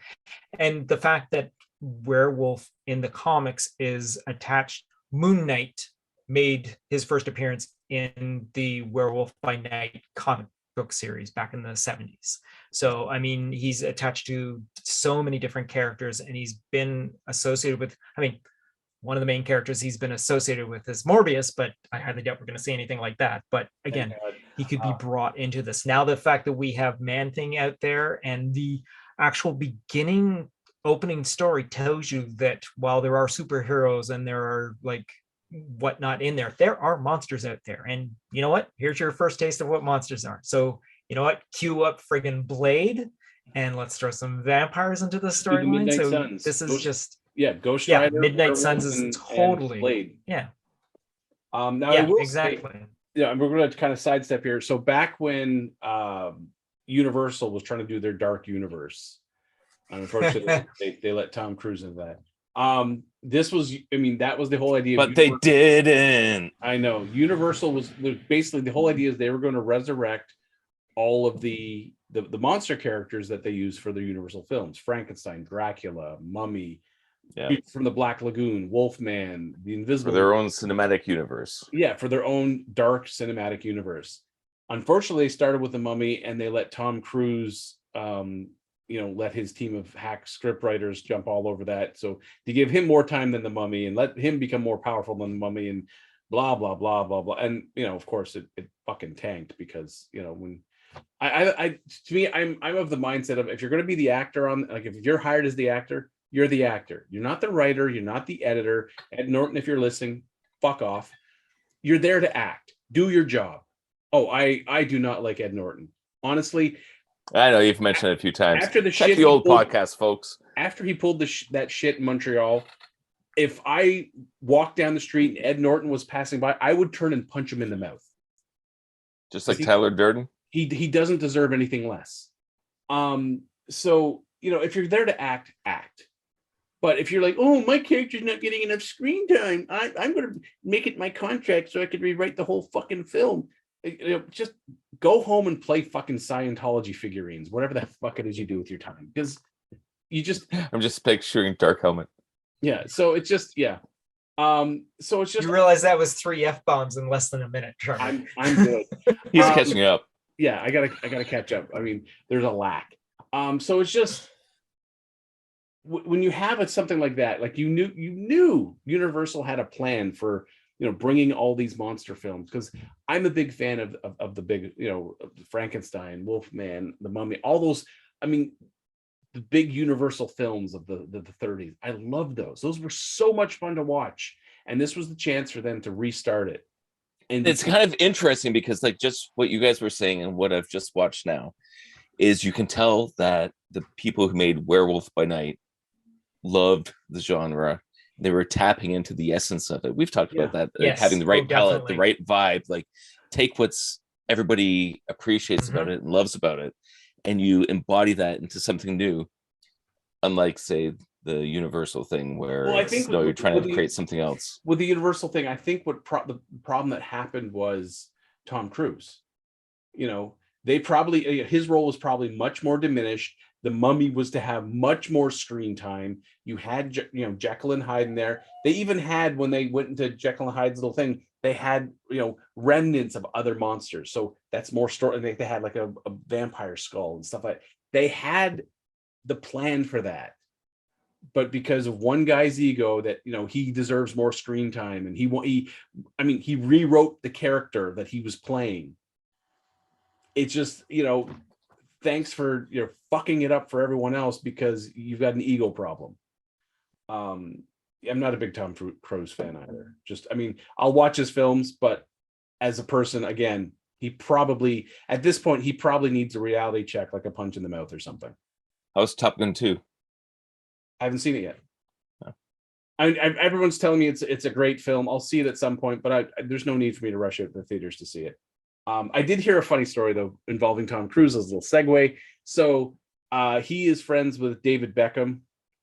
Their wives were, his time when he was married to Katie Holmes, her and Victoria Beckham were friends. And so he would go out running with David Beckham. And at one point, Cruise is very competitive. And of course, in every goddamn film he does, he's got to have a scene where he's just running flat out. So Beckham naturally jogs at a faster pace than Tom Cruise. Well, A, partially because he's taller and has a longer gait, and B, this is what he does for a goddamn living. The guy is a soccer It's his freaking job, man. It's his job. I said freaking, that doesn't count. For 90 minutes. So he's jogging along, and Tom Cruise is like struggling to keep up with him. So Cruise decides to book it for a full mile, flat out. So he runs the mile as fast as he can, and Beckham basically keeps pace with him. At the end of the mile, Cruise is spent. He has to call for a car to come and pick him up wherever he was, because there's no way he was going to be able to run back home. Beckham continues to run for 3-4 miles to finish out his daily run. Doesn't really break that much of a sweat. Chases the car back.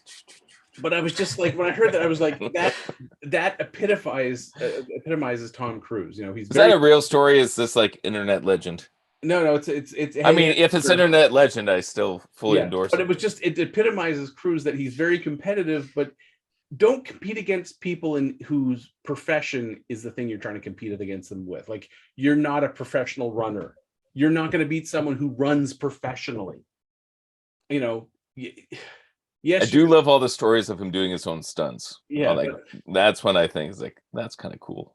Yeah, well, he's got the money. He has his own insurance. Like, he has his own production company that has the insurance that'll cover him and all that sort of shit. But you're an actor. Stop saying I want a bigger role because people need to see my face. No, they don't. Fuck off. End rant. Okay. So yeah. I love Trevor's weekly dose of rage. That makes me happy. Oh, there'll be more. I'm sure there'll be more because we do these things. So, Troy, there's been something we've been doing since we pretty much started this podcast. Watching The Expanse? Yes, watching The Expanse. I've been doing that. And what's your pretty good, isn't it? It's pretty good though, isn't it? Are you liking it? It is. Yeah. After a few recommendations, been watching it and got past where I had originally started watching it.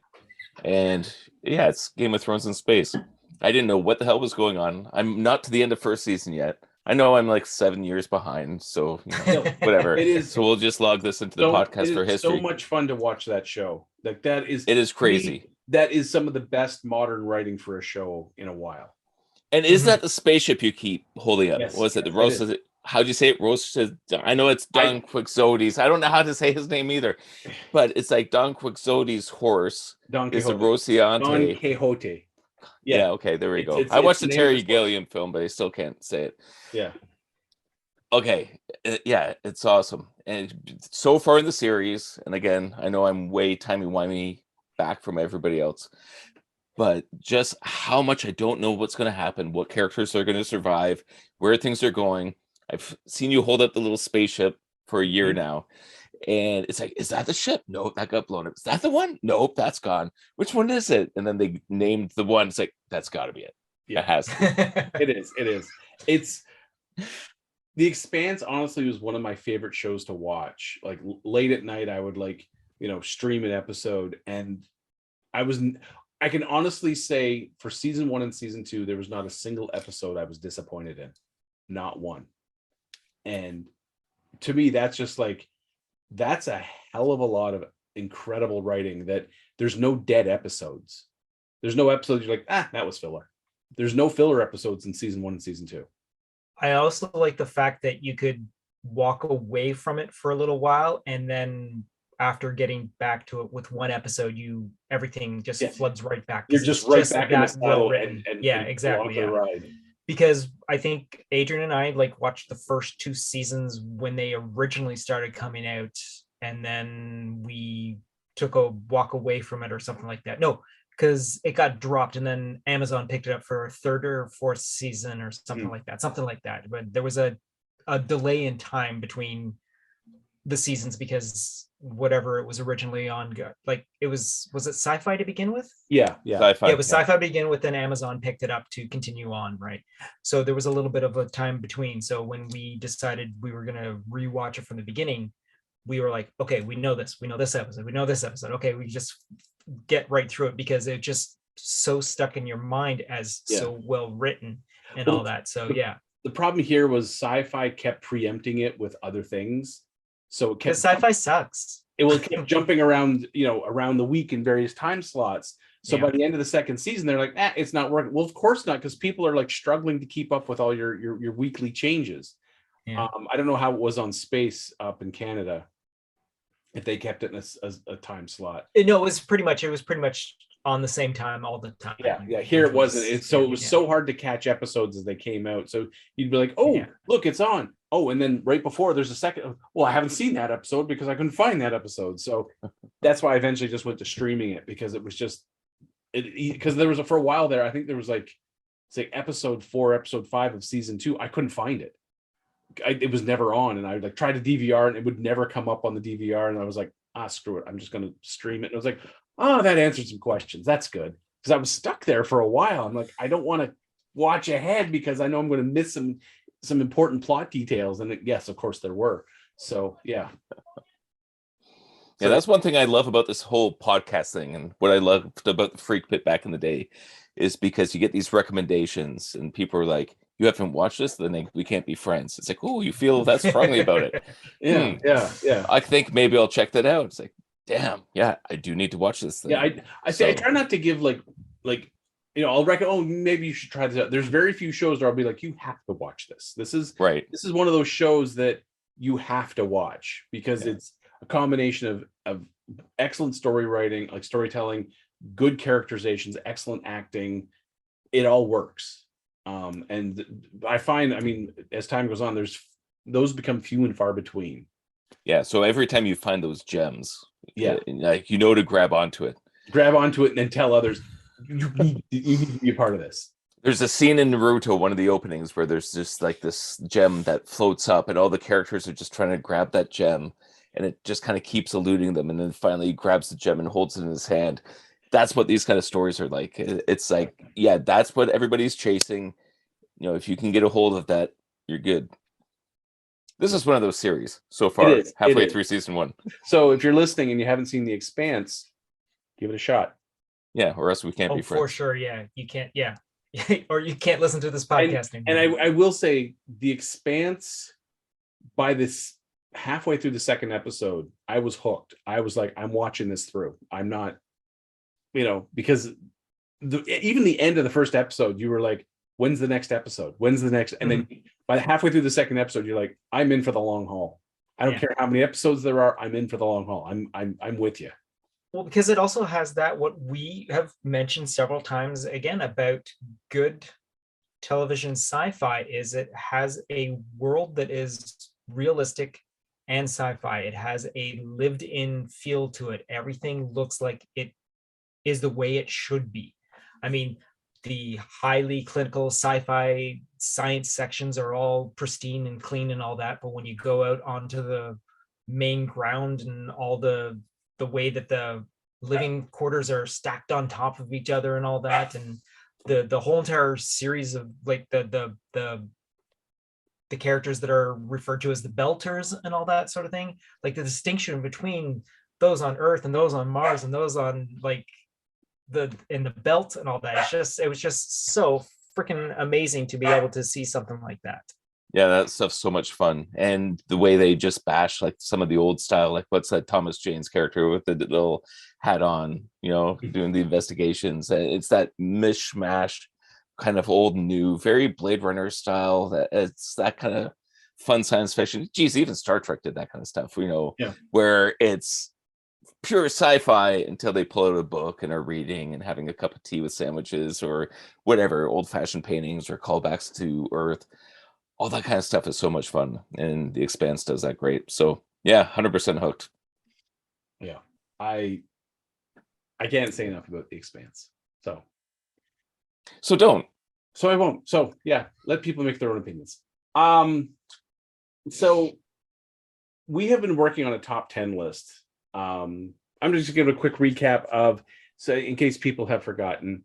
So way back when, we were each given the assignment of ranking all the films we love and coming up with our top 10 movies that we consider to be the best movies.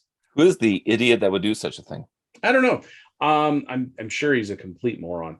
Anyways, for the most part, we have all selected different movies, and most of our selections aren't just, how good a movie is or how well it performed at the box office, but more it's about the emotional impact upon us as people and how it's helped shape our lives.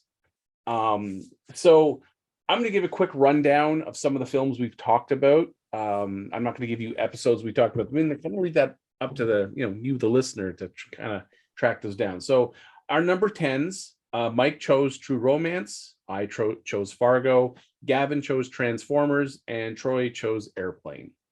Then our 9th, I was Unforgiven. Gavin was Idiocracy. Troy was A Nightmare on Elm Street. Mike was Captain America: The Winter Soldier. For our 8 films, Gavin chose Pacific Rim. Troy chose Who Framed Roger Rabbit. Mike chose Fight Club, and I chose Oh Brother, Where Art Thou? For our round 7, Troy chose Ghostbusters. Mike chose Who Framed Roger Rabbit. I chose The Exorcist, and Gavin chose Lord of the Rings. We go into the round 6. Gavin chose RoboCop. I chose Raiders of the Lost Ark. Troy chose Captain America: The Winter Soldier. Yes, we have some overlap. And Mike chose Back to the Future. Round 5, Mike went with Ghostbusters. Gavin went with The Iron Giant. I went with Jaws. Troy went with Back to the Future. Now we're getting into the nitty gritty. Round 4, Mike went with The Matrix. Troy went with Raiders of the Lost Ark. I went with Saving Private Ryan. Gavin went with Super Troopers. Now into the top 3. This is where it really, really gets big. My number 3 was The Empire Strikes Back. Mike chose the director's cut of Blade Runner. Troy chose An American Werewolf in London. Gavin went with Star Wars: A New Hope. Now we're on to number 2. Troy went with Young Frankenstein. Why did I say that's weird? Young Frankenstein. Mike went with Star Wars: A New Hope. Star Wars, I will say, it wasn't A New Hope. Okay, It was Star Wars. Before, although in the crawl, wasn't it A New Hope? I think in the original theatrical release it wasn't. All right, and then I went with The Iron Giant. Gavin has had some issues getting his number 2, but I will say, so Gavin just proposed to his girlfriend. She accepted. Congratulations, Gavin. As someone who's already married, you're gonna have, married life's great. I wish you and Amanda all the best. Yeah, congratulations, Amanda. You just got a co-host of Geeking off the page, so good on you. Yeah, so there you go. Good job, Gavin. So he's not going to be with us tonight. So I'm going to supply his number 2. Now I'm going to give a little side note. This is more of a parody of his number 2. We don't actually know what his number 2 is, but I'm going to assume the role of Gavin and what I would figure Gavin would choose as his number 2. I mean, he can re-edit this in the director's cut if he wants, like Steven Spielberg with walkie-talkies and E.T., but if he shows up. But until then, we do know the guy pretty well. So, Trevor, I think you got this. Yeah, so he can come back at any point and say, no, this was my number 2 instead. So for Gavin's number 2, he would choose a film made in 1981 that would have a profound effect on a young Mr. Burbage. It's a Canadian film. It's a Canadian film, but the plot is set in 1954 Florida, about a group of young boys who are on a mission. These boys feel that they need to undergo a rite of passage and lose their virginity. And where do they go? Porky's, just like the movie's title, Porky's. So Porky's is a strip club in the Everglades that, they figure they're going to hire a prostitute to satisfy their sexual needs. The proprietor, Porky, takes their money, but ends up humiliating boys by dumping them out into the swamp. When the group demands their money back, the local sheriff, who's Porky's brother, drives them away and tells them, but gets all their money, gets the rest of their money and further embarrasses them. So one of the crew, Mickey, goes back for revenge, but is beaten so badly he's hospitalized. And the gang from that point becomes hell-bent on exacting revenge on Porky and his brother. That's the main plot of the film. This movie shaped Gavin's life. It awakened his burgeoning sexuality. It made him wonder about, the opposite gender and all the wonders that entail. Gavin even looked into perhaps maybe there was a casino or riverboat somewhere near Oakville that had such a trade. Alas, for poor Gavin, that was not the case. And why did he stick his unit into random holes? Well, that's Gavin. But I do know that Gavin never gave up his quest. He also probably wore out 3 copies of this movie on VHS, watching it endlessly until the tape would snap and he'd have to go and, purchase it, or have someone purchase him another copy because he was probably... No, modern listeners wouldn't understand that, but that was the thing back in the day. That was the thing back then. There is a subplot where the boys like to peep at the co-eds in the shower. They have this whole system of moving the drains up out of the way and being able to peep. And at one point, one of the gentlemen sticks his penis through this hole to try to entice the girls, and the female coach, Beulah Ballbreaker, grabs it.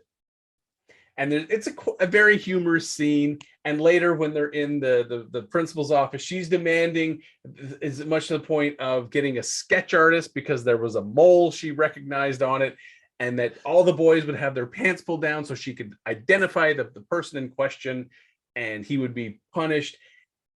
It was a hilarious scene. And at one point, they even break the fourth wall. Another subplot. Now, this is one of Kim Cattrall's first roles. She was the female assistant coach, Miss Lynn Honeywell, also known as Lassie. Well, the men's assistant coach is attracted to Miss Honeywell, and after convincing her to go to the locker room, and everyone's calling her Lassie, he can't figure out why. It turns out when they have sex, she howls like a dog, and there's a great scene where the boys are trying to, they're at basketball practice, and Lassie's howling, and they're trying to pass, and they're laughing so hard at one point when they're trying to pass the ball to one another. It's just bouncing away, and even the coach is like hiding under some of the mats to mask his laughter. And eventually, when the principal comes by and says, "Why is he laughing so hard?" he just says, "Gas." He's got gas, and that's what's making him laugh. This movie, as I said, was a surprise hit. The movie was made for $5 million and returned $160 million at the box office. This was such a surprise that several sequels were made of this film. And Kim Cattrall said she took a role in this film because she needed the money. And she was horrified at first to see her name at the poster because she thought it was going to be the end of her career. Now, this movie actually earned more than 200 million worldwide, but it was done originally as a tax shelter. They were just trying to, get this film out. As I said, it's a Canadian production. But again, it's just, this tiny little film can have a huge following. Now, as I said, Gavin loves this film. It's a film he quotes almost on a daily basis. He has several posters of original posters. I think even he has a signed poster. That's how much of a fan he is. I know he has a t-shirt. And he, as I said, will heartily recommend this film to anyone who will listen. So anytime you talk to Gavin, if the subject of films come up, eventually at some point he's going to say, "Have you seen Porky's?" Well, I can lend you my DVD copy if you haven't seen one, or I still have a working VHS copy if you have a working VHS player. So for Gavin, this would be his number 2. That was way more thorough than I thought it would be. I thought this would be like a 2-minute joke, but now I'm absolutely convinced. In fact, that might be my number 1 right now. Gavin is very persuasive. He is. And he likes what he likes, and he's not shy about, he's not shy about sharing what he likes. And sometimes he's very passionate, and that passion can sway your thinking, which is one of the reasons why we like the guy. I met him in an arcade at Sheridan playing Street Fighter and Mortal Kombat, and our friendship blossomed from there. And yeah, can't see anything else. It's a great guy. Amanda's got herself quite the catch. So on my list for right now, I'll put an interim entry of Porky's, unless Gavin has something else he'd prefer in its place. But I'm sure after hearing this review, he'll be fine with it. All right. Again, for those of you who maybe missed the start, this was more of a joke. Gavin actually has a number 2. We don't know what it is, but we figured we'd fill in the placeholder, because I'm tired of seeing placeholder there. So I just grabbed, a movie I thought that he would enjoy, even if he did or not. I enjoyed coming up with a review for it. So there we go. So this leads us to our number 1. We have been working on this top 10 list for many, many weeks. I'm going to say coming up with a number 1 film was honestly one of the hardest things I've had to do. As I said, I started with a long list, like well over 60 movies, and slowly moving them around up and down the lists they would go. And my number 1 changed, not a lot, but the top 5 movies, all at one point, all were in the number 1 slot at one point or another. So other movies would replace them, and then they may jump back. So it was tough. It was really tough to finally say, this is my favorite movie of all time. And we've heard from Gavin. He says his number 2. Breaking news. This just in from the Freak Pit. Yes. Gavin has said that his second favorite movie is Porky's, and his favorite movie is Porky's 2 the next day, gentlemen. Ladies and gentlemen, you heard it here first. These are Gavin's 1 and 2, Porky's and Porky's 2 the next day. Unless he wants to do a Spielberg Lucas re-edit of this podcast, which he's free to do at any time. Yeah. All right. I'll let the viewers down, or the listeners down gently. Actually, he says his number 2 movie, which actually I will say, Mike guessed it. It is the 1986 animated feature Transformers. And Mike has been guessing this for the last 2 weeks and guessed it dead on. His number 1, I would not have said this, but it's How to Train Your Dragon, which honestly is a film that's was in my top 60. How to Train Your Dragon by DreamWorks. So that's one that wouldn't be probably even in my top 20, but if it was, say, top 20 animated, 100% that would make the list. It's a great movie, lots of soul, great characters. It's a fun movie to watch with the kids. It is. Love it. It's a movie, one of the movies that when it comes on, my girls like to watch it.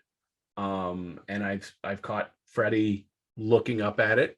So I'm sure as he gets older and begins to understand, when he gets more into dragons, he'll be right there in the forefront watching it, telling us to shush and eating his popcorn. So I can see why How to Train Your Dragon is Gavin's number 1. As I said, I don't know how it wasn't Porky's Revenge. That I'm so confused of. That was Porky's 3, Porky's Revenge. So it goes Porky's, Porky's 2 the next day, and Porky's 3 the Revenge. So, but that's the side one. And don't ask me how I know that. Thank you, internet. Trevor does his research. I do. If I'm, if you don't do your research, then how you're going to know? And you, in the course of doing your research, you can always learn new things. So, yeah. So in that case, I'm going to have to fill these in. Gavin. So we got Gavin's number 1 and 2 for real and for fake, allegedly. Yes. How are you doing there, Troy? Are you back? Are you online? He's waving at me. It terrifies me. In the meantime, I think it's time that I ask a very pertinent question. Hey, Mike, what's your number 1 movie? Empire Strikes Back. And I wanted to get in on this back when Scallon was talking. When he was on the podcast, I had to do everything in my power not to go on a full-on Mike tangent and take it away from Cyberpunk and get into this discussion. I actually want to have a talk with him about that. However, Empire Strikes Back for me, I was like 5 years old, I guess, when it came out. And it had everything that I loved and everything that shaped me from that moment on for the rest of my life. It's one of the few movies that took the original story and built on it and created new things, introduced new characters and environments. The fact that, like you had said before, Trevor, how this was one as a little Canadian boy, you felt like you're at home in that universe. Like I didn't relate to that desert kid, but I know what it's like to be in the trenches in the snow. The AT-AT walkers. And that was something that exploded my brain. My brother Blair and I, when we were little tiny kids, we had to get an AT-AT walker. Say, how the hell do we do this? It's like, okay, if we save all our birthday money and all our paper route money and just put it into a jar together, we might be able to actually buy an AT-AT walker. And so we did, again, little kid time. It felt like we did for years. Maybe it was quicker than that with birthdays and that. But we got the AT-AT walker, that full-on toy with a rotating head gunner with light-up blasters. Played with that in the snow forever. One thing I liked about the movie is that it wasn't a carbon copy of the original. No, there was no Death Star. There was no, I guess, ramping up to the big fight at the end. But this one started you right in the mix. Like the rebels were hiding, the Empire was after them. The original shot with multiple Star Destroyers and probes going down. It's like, what the hell is going on? Like this, it seems way bigger right from the start. And you have the nice, was it like 20 minutes or something of just the rebels on Hoth and their own little adventures that they're having. Even the part where Luke Skywalker's face gets scarred. They had to write that in because of his accident that he had, but they put that into the story and it was a nice little moment. The relationship with all the characters as part of the Rebel Alliance, that stuck with me. The humor of R2-D2, C-3PO, the fact that the heroes are in danger before they even start their story. Like Vader hasn't even shown up yet and things are life-threatening. But then when Vader does show up, you see the Super Star Destroyer and you realize, okay, the game has changed.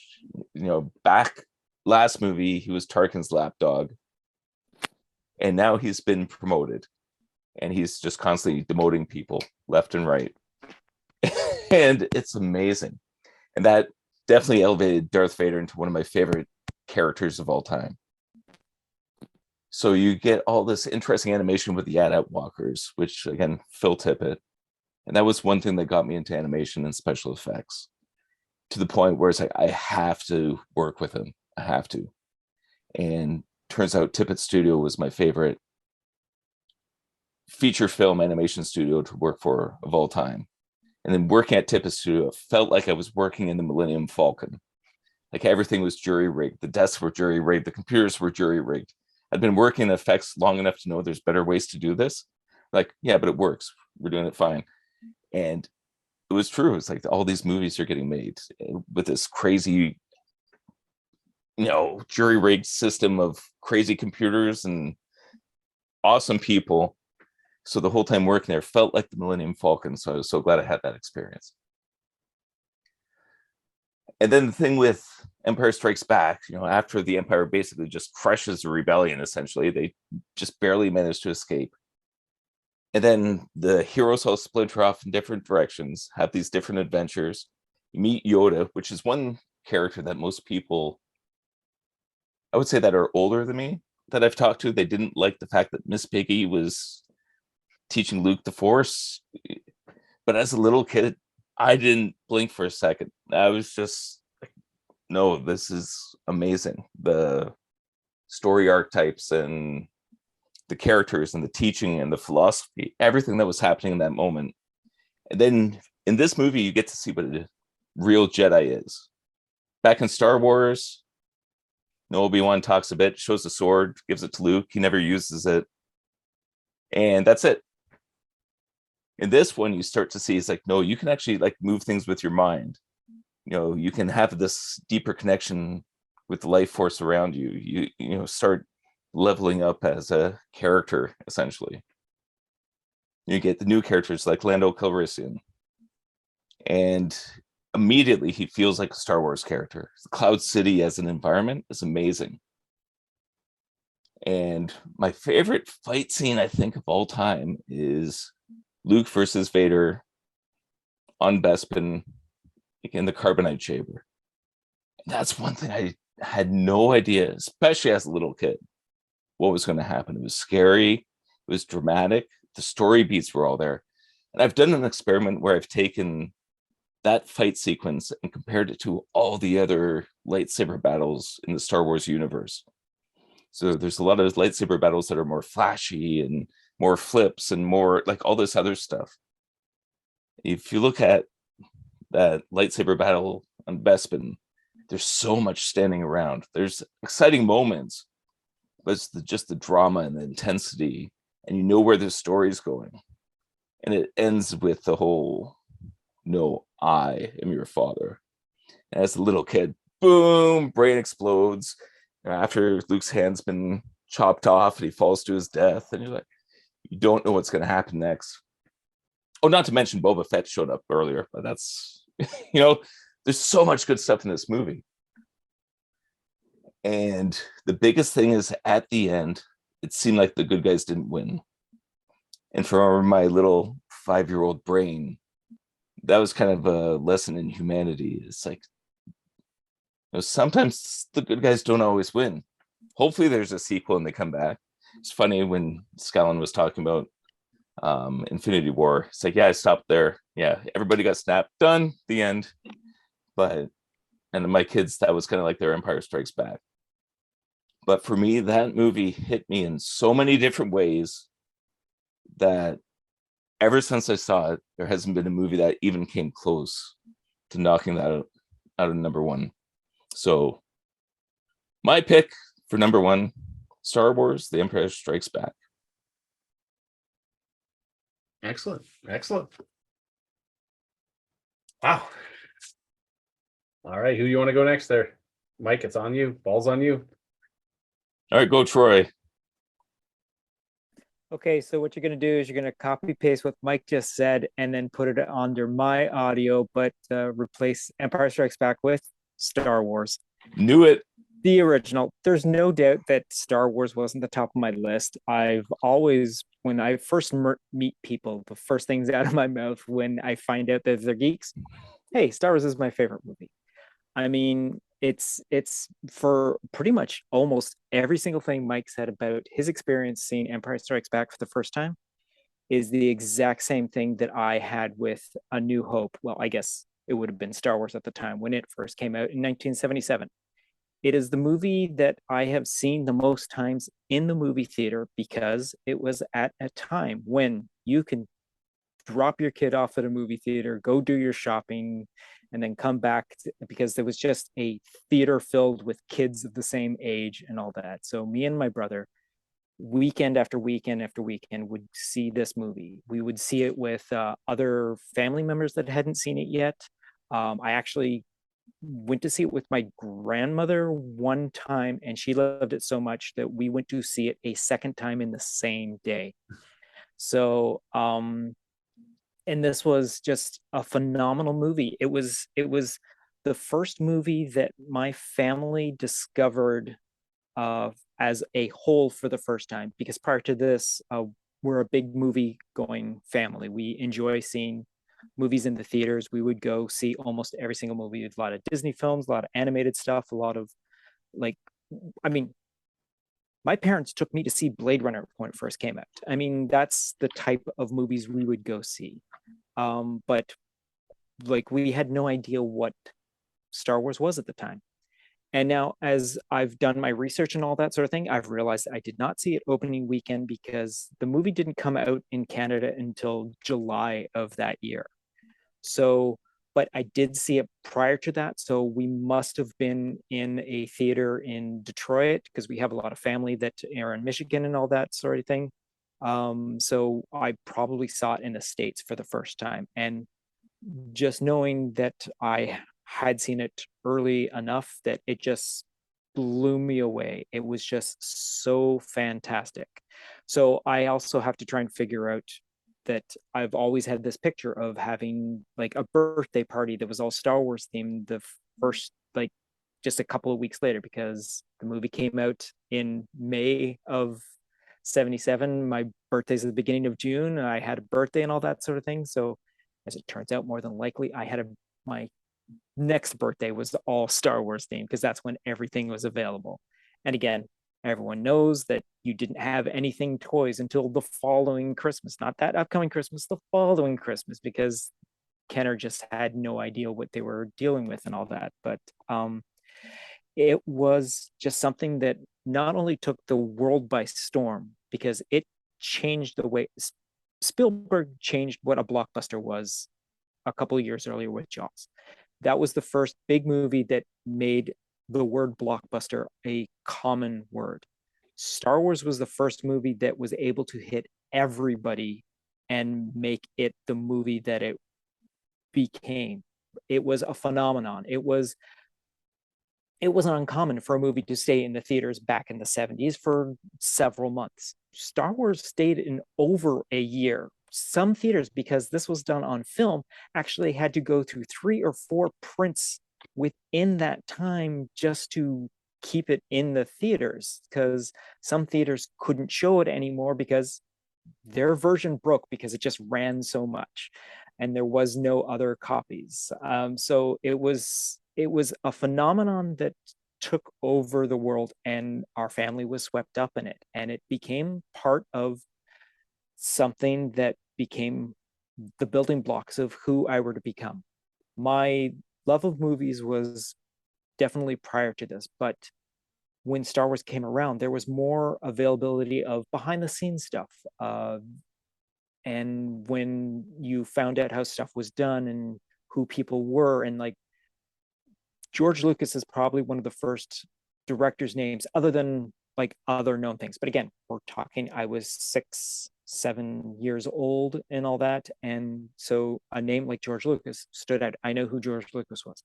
This is the first time that like the actors' names stood out. I was early on, me and my brother were able to recite the movie word for word, because again, seeing it so many times. And throughout my life, I've always had some sort of thing.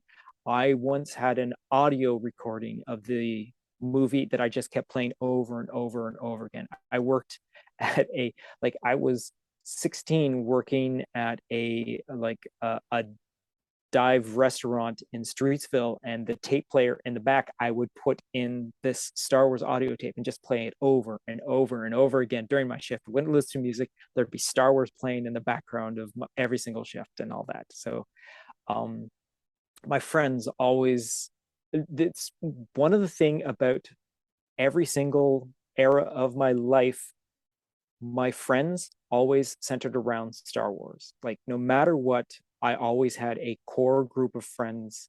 And like, you guys here on the podcast are no different. Like, Star Wars, the role-playing game, is what brought us together, sort of thing. Watching it in the library on Mike's THX VHS widescreen, because it's the first time we'd seen it on widescreen on the TV. That was an amazing moment. That was, yeah, I mean, and that And was, it's funny because the library TVs are little tiny, but we So could say we tiny, can see the exactly. edges. yeah, exactly. It was fantastic.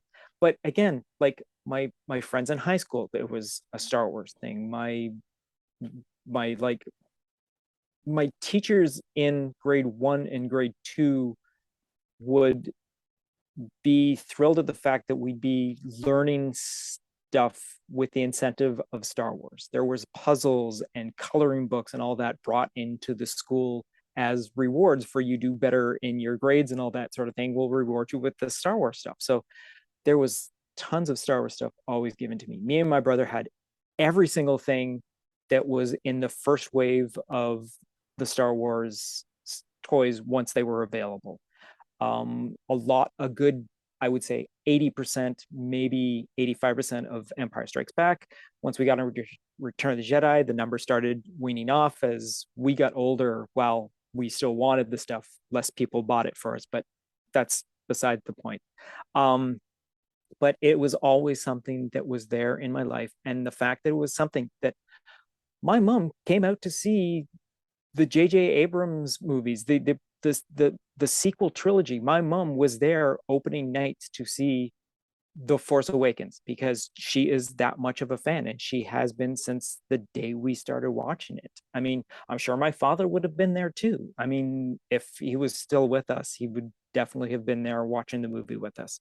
So the fact that also like I said, a lot of the important people in my life, there's a Star Wars connection. So that's just because it was so influential on my life that I gravitated towards people who it was influential on their life. And nothing can beat the fact that Star Wars is my number one, because it is that core movie that meant so much to me at such a young age, and that there was nothing I couldn't do not to get away with it. So it was always there. There was always something that was Star Wars. There was always. So, I mean, is it the greatest movie ever made?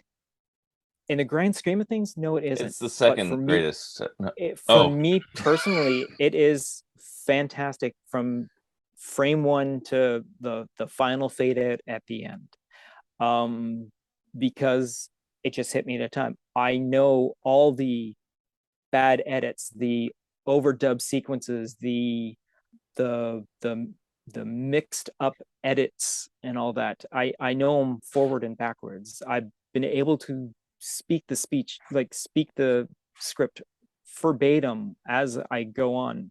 I put Star Wars on my phone and fall asleep listening to it. It puts me out, and I rarely get past R2 and 3PO getting into the escape pod. It just puts me at such calm and such ease that I am out like a light. No matter how wired I am, I never make it past that sequence and all that. I mean, sure, I'll wake up a couple, like 30, 40 minutes later, and they're in the cantina or they're just getting onto the Death Star sort of thing. But I just zonk out at that point, because it's just so much relaxing. And it's not like it's a quiet sequence too. There's blasters going off, there's sirens going off, there's people being choked, there's whatever. But it's something where it feels like home. You know, you connect to it, and it just like, yep. You know, connects to a younger self, a simpler self, the soul of your character and your essence. It's true. No, it is exactly what it is. And again, I think it is a family thing, because like I said, a lot of the stuff that I saw growing up, my parents knew about beforehand or had seen beforehand and all that, a lot of stuff on television. But again, this is the first thing that as a collective, we all saw and fell in love with. And it's not like it's a wholesome thing too. Like there's no swearing, there's no like sexual tension, there's no, I mean, exactly, but you didn't know, you just, Nerf herder, cool, that's a funny thing, but that's actually not until Empire Strikes Back, so it's not even like it's in the first one. Right, that's my movie. But yeah, exactly. So and the fact that it is so steeped in the serial making of the like the black and white serials, like the Flash Gordon serials and all that and whatnot. Because when I was later discover why the movie was done the way it was, made me love the movie even more, because it was film history. It was taken from history of the genres prior to it. It played on mythos and all that sort of thing. It was a lot deeper than what I originally thought it was. And the fact that I was able to discover more as I got older about this movie that I love so much just kept cementing it more and more as my favorite thing to consume. And I love Empire Strikes Back. I love Return of the Jedi. I am the guy that will support anything Star Wars because of this being so rooted in my core. I will forgive anything Star Wars, even the stupidest stuff, even the dumbest stuff, even the poorest stuff. Which is funny. I think that shows something between our personalities, because that's why we'll viciously attack anything that I don't think is quite Star Wars. You know, it's like, how dare you offend my favorites? But I think that's an interesting contrast. But anyway, continue. But again, it's the reason why Star Wars is my number one. It's because it is part of me. I mean, like, that's the thing about this list. It's a personal thing, and it's the stuff that means the most to you. And out of all of the movies that I have seen in my life, I highly doubt I will ever have one, because there's no way there's going to be one that's going to be as influential to my life as Star Wars. So, nice. Mr. Trevor. Yes. What's your number one? Well, before I tell my number one, we're going to reiterate Gavin's number one is Porky's 2: The Revenge. Actually, it's How to Train Your Dragon. We'll hear from him later about why How to Train Your Dragon is his favorite film. Which I think is actually a fascinating thing to be your number one. Like, it is. I mean, it's what it is. I mean, he'll have to tell us all his reasons one day. I really just can't wait to hear this. Forward to hear it. Yeah. So my number one. So I'm going to give a little background. So when this movie came out, I had been working at Canada's Wonderland as a caricature artist. Mike was working there as well, and so I was kind of like in an information blackout for most of that summer. I saw Forrest Gump, but as the summer ended, we just transitioned right into school, and so the film on my number one, I knew zero about it, not a thing. I hadn't heard anything about it at all. But I'll carry on an interesting side note in a little bit. But this movie came out in early September. We all went out. Well, I know I went out and saw it opening night. This is the 1984 film, The Shawshank Redemption. This film, going into it with absolutely zero information, was such a cinematic event for me. This was an incredibly strong story that just, you were riding the roller coaster up and down this entire film. So for anyone who hasn't seen this film, I pity you.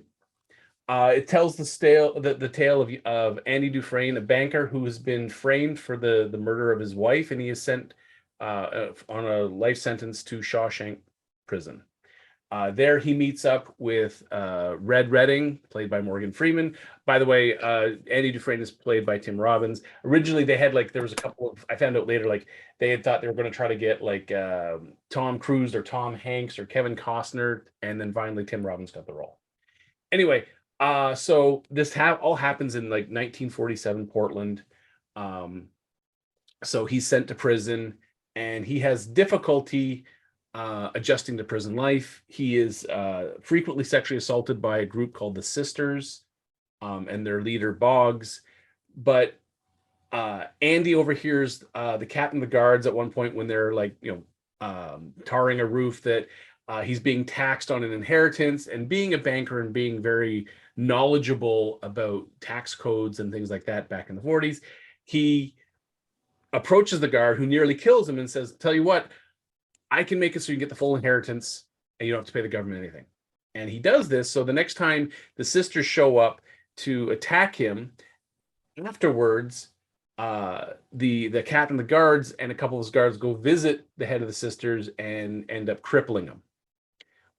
Andy is transferred to work in the library, and where he also then starts doing the taxes of the guards and the warden, and then they even move baseball season to coincide with tax season, so he's doing the tax returns of the guards from other prisons. At the same time, the warden enlists Andy's aid in kind of, cooking the books and making the warden a very rich man. Now, at this point, Andy's been in jail for a long time. He's becoming institutionalized, but he goes back to his education, his love of classical music. He is a rock hound, so he likes to shape unusual rocks into a chess set.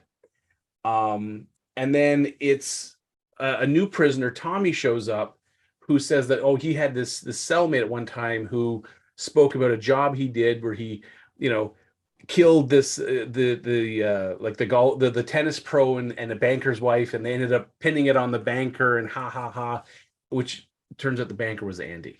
So Andy was, there was the proof.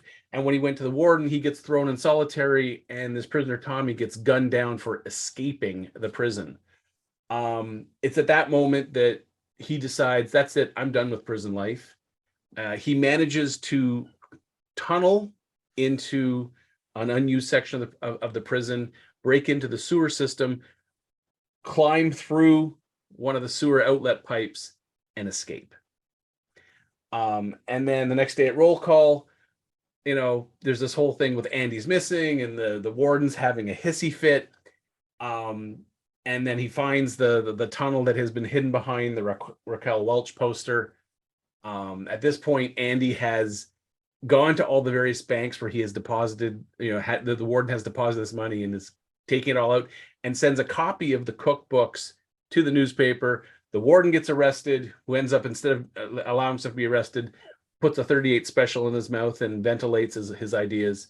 The head of the guards and several others are arrested. When Red is finally paroled, he decides he's struggling with life outside of prison because he's been there for 40 years. So he ends up getting a postcard from Andy where he finds a cache of money, and the movie ends with him going to Mexico, where Andy has fled, to basically start a new life together. As I said, this movie, I walked into Shawshank Redemption. What the hell is this going to be about? Sat down and watched the movie and was so thoroughly entertained. I watched it again. I went back Saturday and I watched it. I went back Sunday and watched it again. I saw this movie, I think over the course of 3 weeks, I saw this movie 7 times in the theater. Because each time I saw it, something different jumped out at me.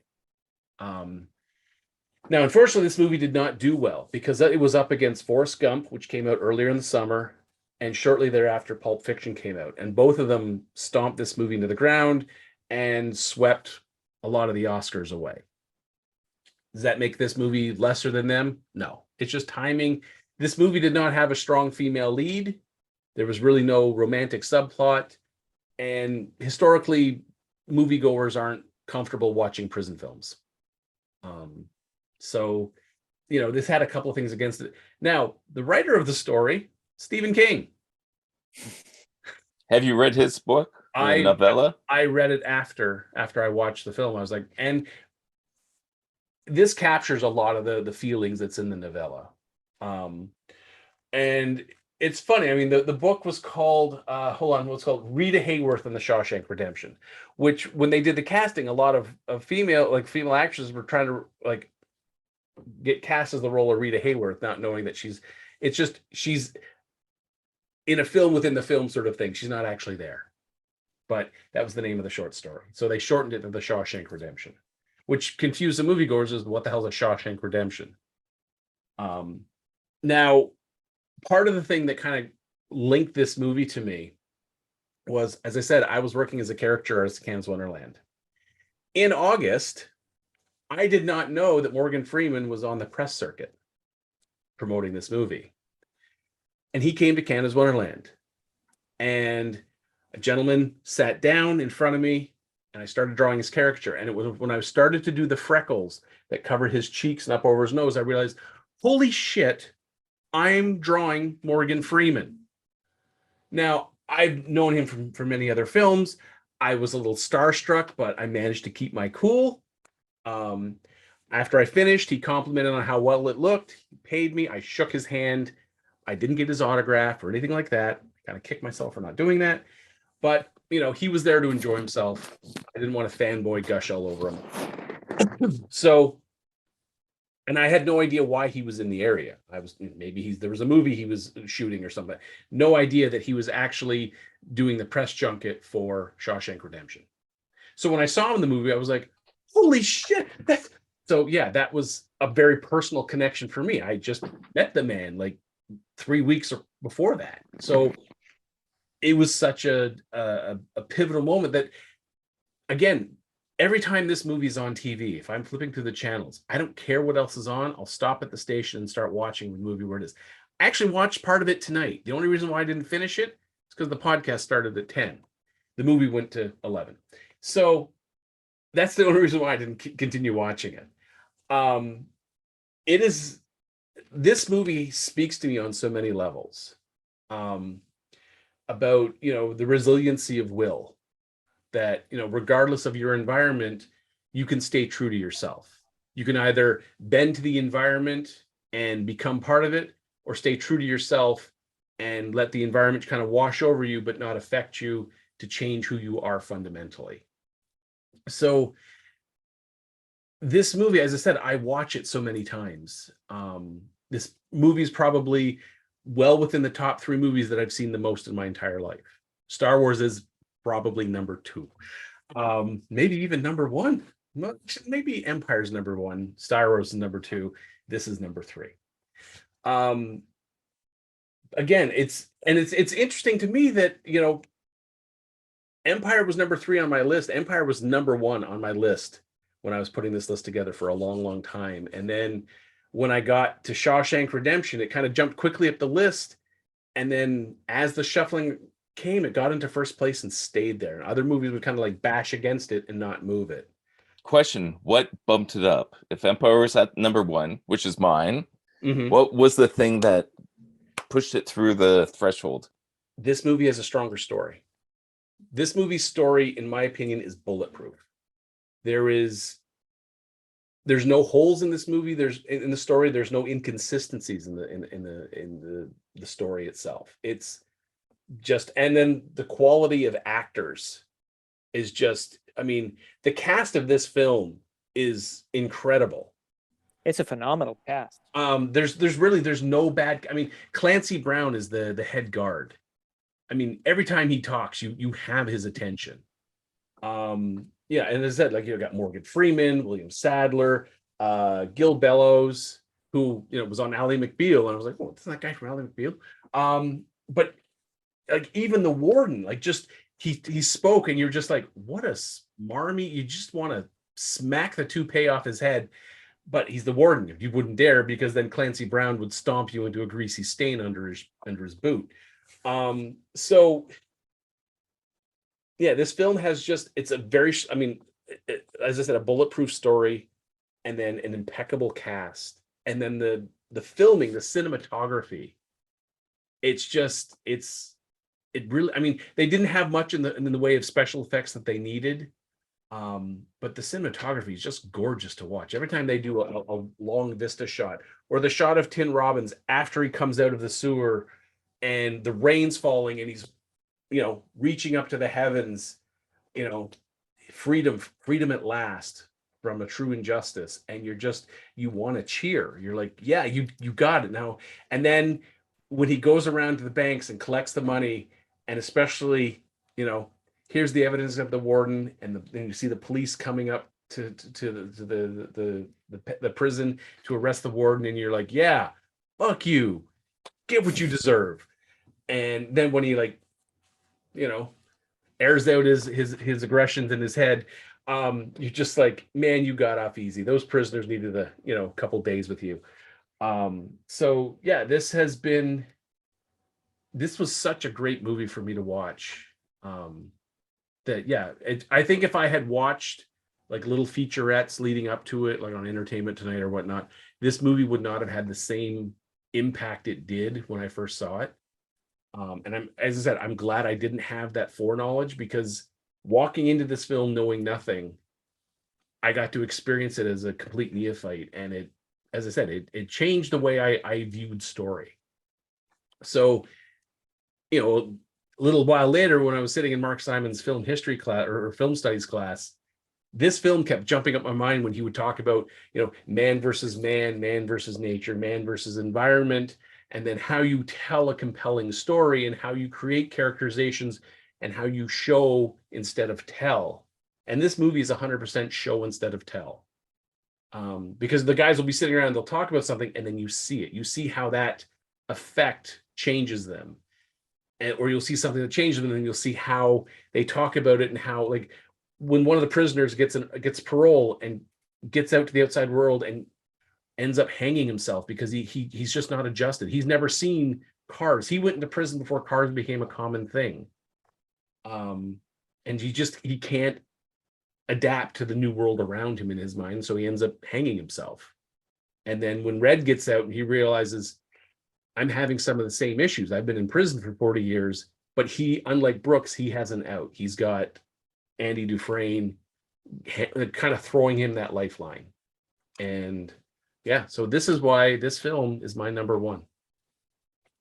Yeah, leave it to Trevor to actually pick an actually fantastic movie while we pick something that's more emotional to us. Well, What are you talking about? Fantastic. Empire is fantastic. Empire's my number 3. But yeah, this movie is both a very, it's a very amazing film, but also had a very amazing impact on me. So yeah, I did have a lot of those same experiences seeing it in the theater. Geez, I don't know. Maybe we saw it together. We were hanging out a lot that summer. As I saw it 7 times in 3 weeks. So you could probably, like, we're part of that for at least once. I would have to say I did not see it until it was wow. I don't even know if I never really went to seek out the movie. I don't think I never knew really much about it. I knew it was a Stephen King movie story to begin with, so that had me interested, but I probably came to this movie quite later than the actual release of it originally. So I probably first time I saw it was on regular television. I just remember coming back home, dropping off my books at the apartment, catching the bus down to the bus. Muse? No, it was the one over by the Toys R Us. Oh yes, it was Famous Players back then. I think it was the Famous Players back then. Over by the Toys R Us. So I would make the transfer over by the GO station to the other bus, go to would walk by the Toys R Us, and a couple of times I would go in the Toys R Us because I still had like 45 minutes for the movie and peruse some toys, and then go watch the movie. Maybe go over to and if I was staying for two films, then I'd watch them back to back, and then maybe grab dinner on my way back, or So yeah, that's my top film. There you go. That was good. All right. So top 10 completed. Yes, there you go. Yay, we did it. Hooray for us. Yay. No, it was pretty good. That was pretty good. Yeah, I'd have to honestly admit that I don't think I even think of Shawshank Redemption, because I think I just saw it when, again, my first viewing wasn't that spectacular. I saw it with commercials. I'm pretty sure. Yeah. I probably saw it on TBS, because TBS likes to show that movie. Oh, they do. A lot. Now AMC shows AMC now does it. So as I said, I was watching it on AMC, and then I looked at the clock. I was like, "Ooh, we got the podcast soon." Damn. Yeah. Oh well, Now, if I was to put together a top 10 crime movies or that genre, 100% would be on the list. Yeah, to me, it's one of the strongest stories I've seen in a film in a long, long time. And as I said many times in many podcasts, for me, story comes first. You can have all the great effects, great actors, but if the story's crap, you're going to have a crap film. That's true too. Yeah. And the fact that it's so difficult to translate something of Stephen King to be something that has that much. And again, it's not, like your typical Stephen King story either, which I think helps it tremendously. Like It's not set in go Maine. into it. Yeah, exactly. Yeah. And I've never read the Rita Hayworth, so I'm actually kind of curious to read that now. Yeah, it's and then there's later I learned there's a scene where Morgan Freeman's they're throwing a baseball back and forth, and there's a great line like why does everyone call you Red? And he's like, maybe I'm Irish, and then he's just throwing the baseball, and when they filmed that scene, because there's so much dialogue, it was a whole day shoot. The next day they had to film him from a different side because his arm was in a sling because he'd thrown the baseball so many times he'd actually strained the muscles in his arm. So they had to put him in a sling and then shoot him from a different angle and do all the over-the-shoulder shots of him because he couldn't lift his arm. He had strained the muscles too much from throwing a baseball for 8 to 10 hours. Oh man, that's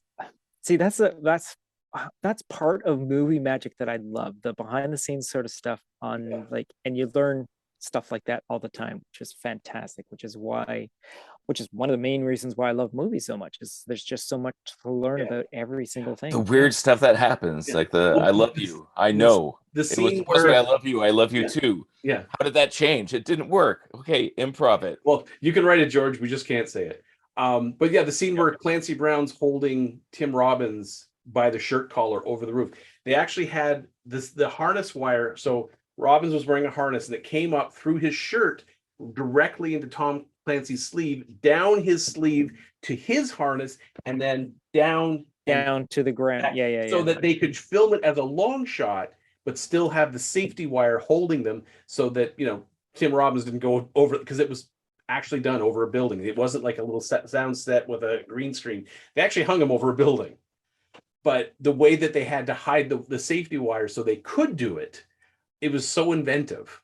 Mm-hmm. Because they didn't want to have to go out and try to paint out the wire holding Clancy, holding Tim, and so little stuff like that. So he couldn't change his grip, and they had to make sure that you couldn't see the little bit of wire coming out of his shirt sleeve into Tim Robbins' collar. So little stuff like that. It's just that's some damn fine problem solving. Yeah, for sure. All right, so that wraps up our top 10s eventually. After a year and a bit. It's been a while. Now we got to come up with some other lists.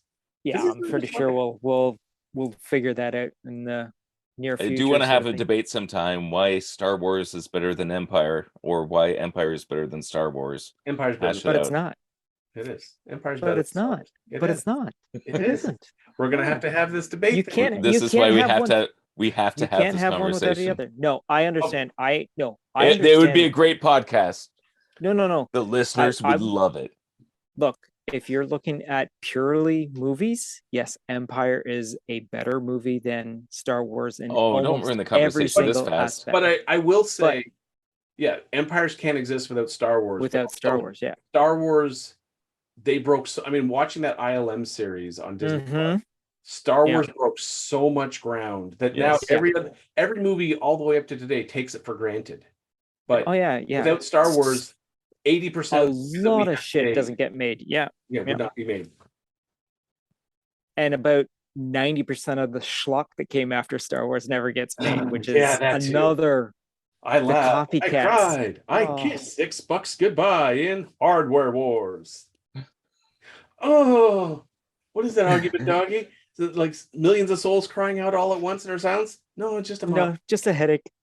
Yeah. Infinitely quotable. Yeah. And the fact that the Muppet was Chewy. Exactly. Good old brown cookie monster puppet. Yeah. Sometimes you do what you got to do. Yeah. So that being said, next week, hopefully we'll have a full crew and maybe a guest star or two. Mm-hmm. Maybe spice it up for the listeners. This has been a great time. I've really enjoyed doing these top 10 lists and all this stuff. So we need to keep doing it. Mm-hmm, for sure. Agreed. So I just want to put out the prospect there that I currently have the ability to view 2 movies that are Halloween themed. So that'll be what I'll be bringing to the game next week. I got a copy of, well, I'm going to be watching the Hulu Hellraiser. I'll be watching that as well. And I also I think it's on Amazon, is Rob Zombie's The Munsters. It is. So that I've from what I've seen and all that, it looks like it's going to be a nice little schlocky sort of thing. It's Rob Zombie. Of course it's schlocky. Yeah, exactly. But I think it's going to be more of like a Technicolor sort of along the. I mean, he's just a huge fan of it to begin with, so it's not like he's going to turn it into his version of Halloween or something like that. It's not going to be watching like the Munsters a la House of a Thousand Corpses. It's going to be more of a so. Yeah, Hellraiser. Like I'm not that interested in that genre, but Munsters is one that's like, oh, that looks kind of interesting. Look at that, the new female Pinhead. This is all being done under the Disney umbrella. She's a Disney princess. Suck it. Because it is Hulu, so technically she is a Disney princess. She's a Disney princess. So you have all the Disney princesses. You're gonna have a female Pinhead, kind of like. Actually, no, she's not a Disney princess. She's an evil queen. She was a princess. She's a villain. No, she's a Disney villain. She's not a princess. She's a villain. Fine, then she can. We should have this debate too next podcast. There you go. We'll do that. Then that means the alien queen is a Disney villain as well. I have no problem putting her as that because that makes Ripley the princess. Ripley's a princess. There we go. Yeah. Okay, I like that. That's in the power suit. Yeah. But does that make Frankenfurter a princess as well? This is all for a different podcast. Yeah, we'll come up with this by Halloween. We'll figure out who there we go. We'll do that. Okay. All right. So I think we're gonna call it quits on this one, gentlemen. We've been going for quite a while, and we got through quite a bit. So we did.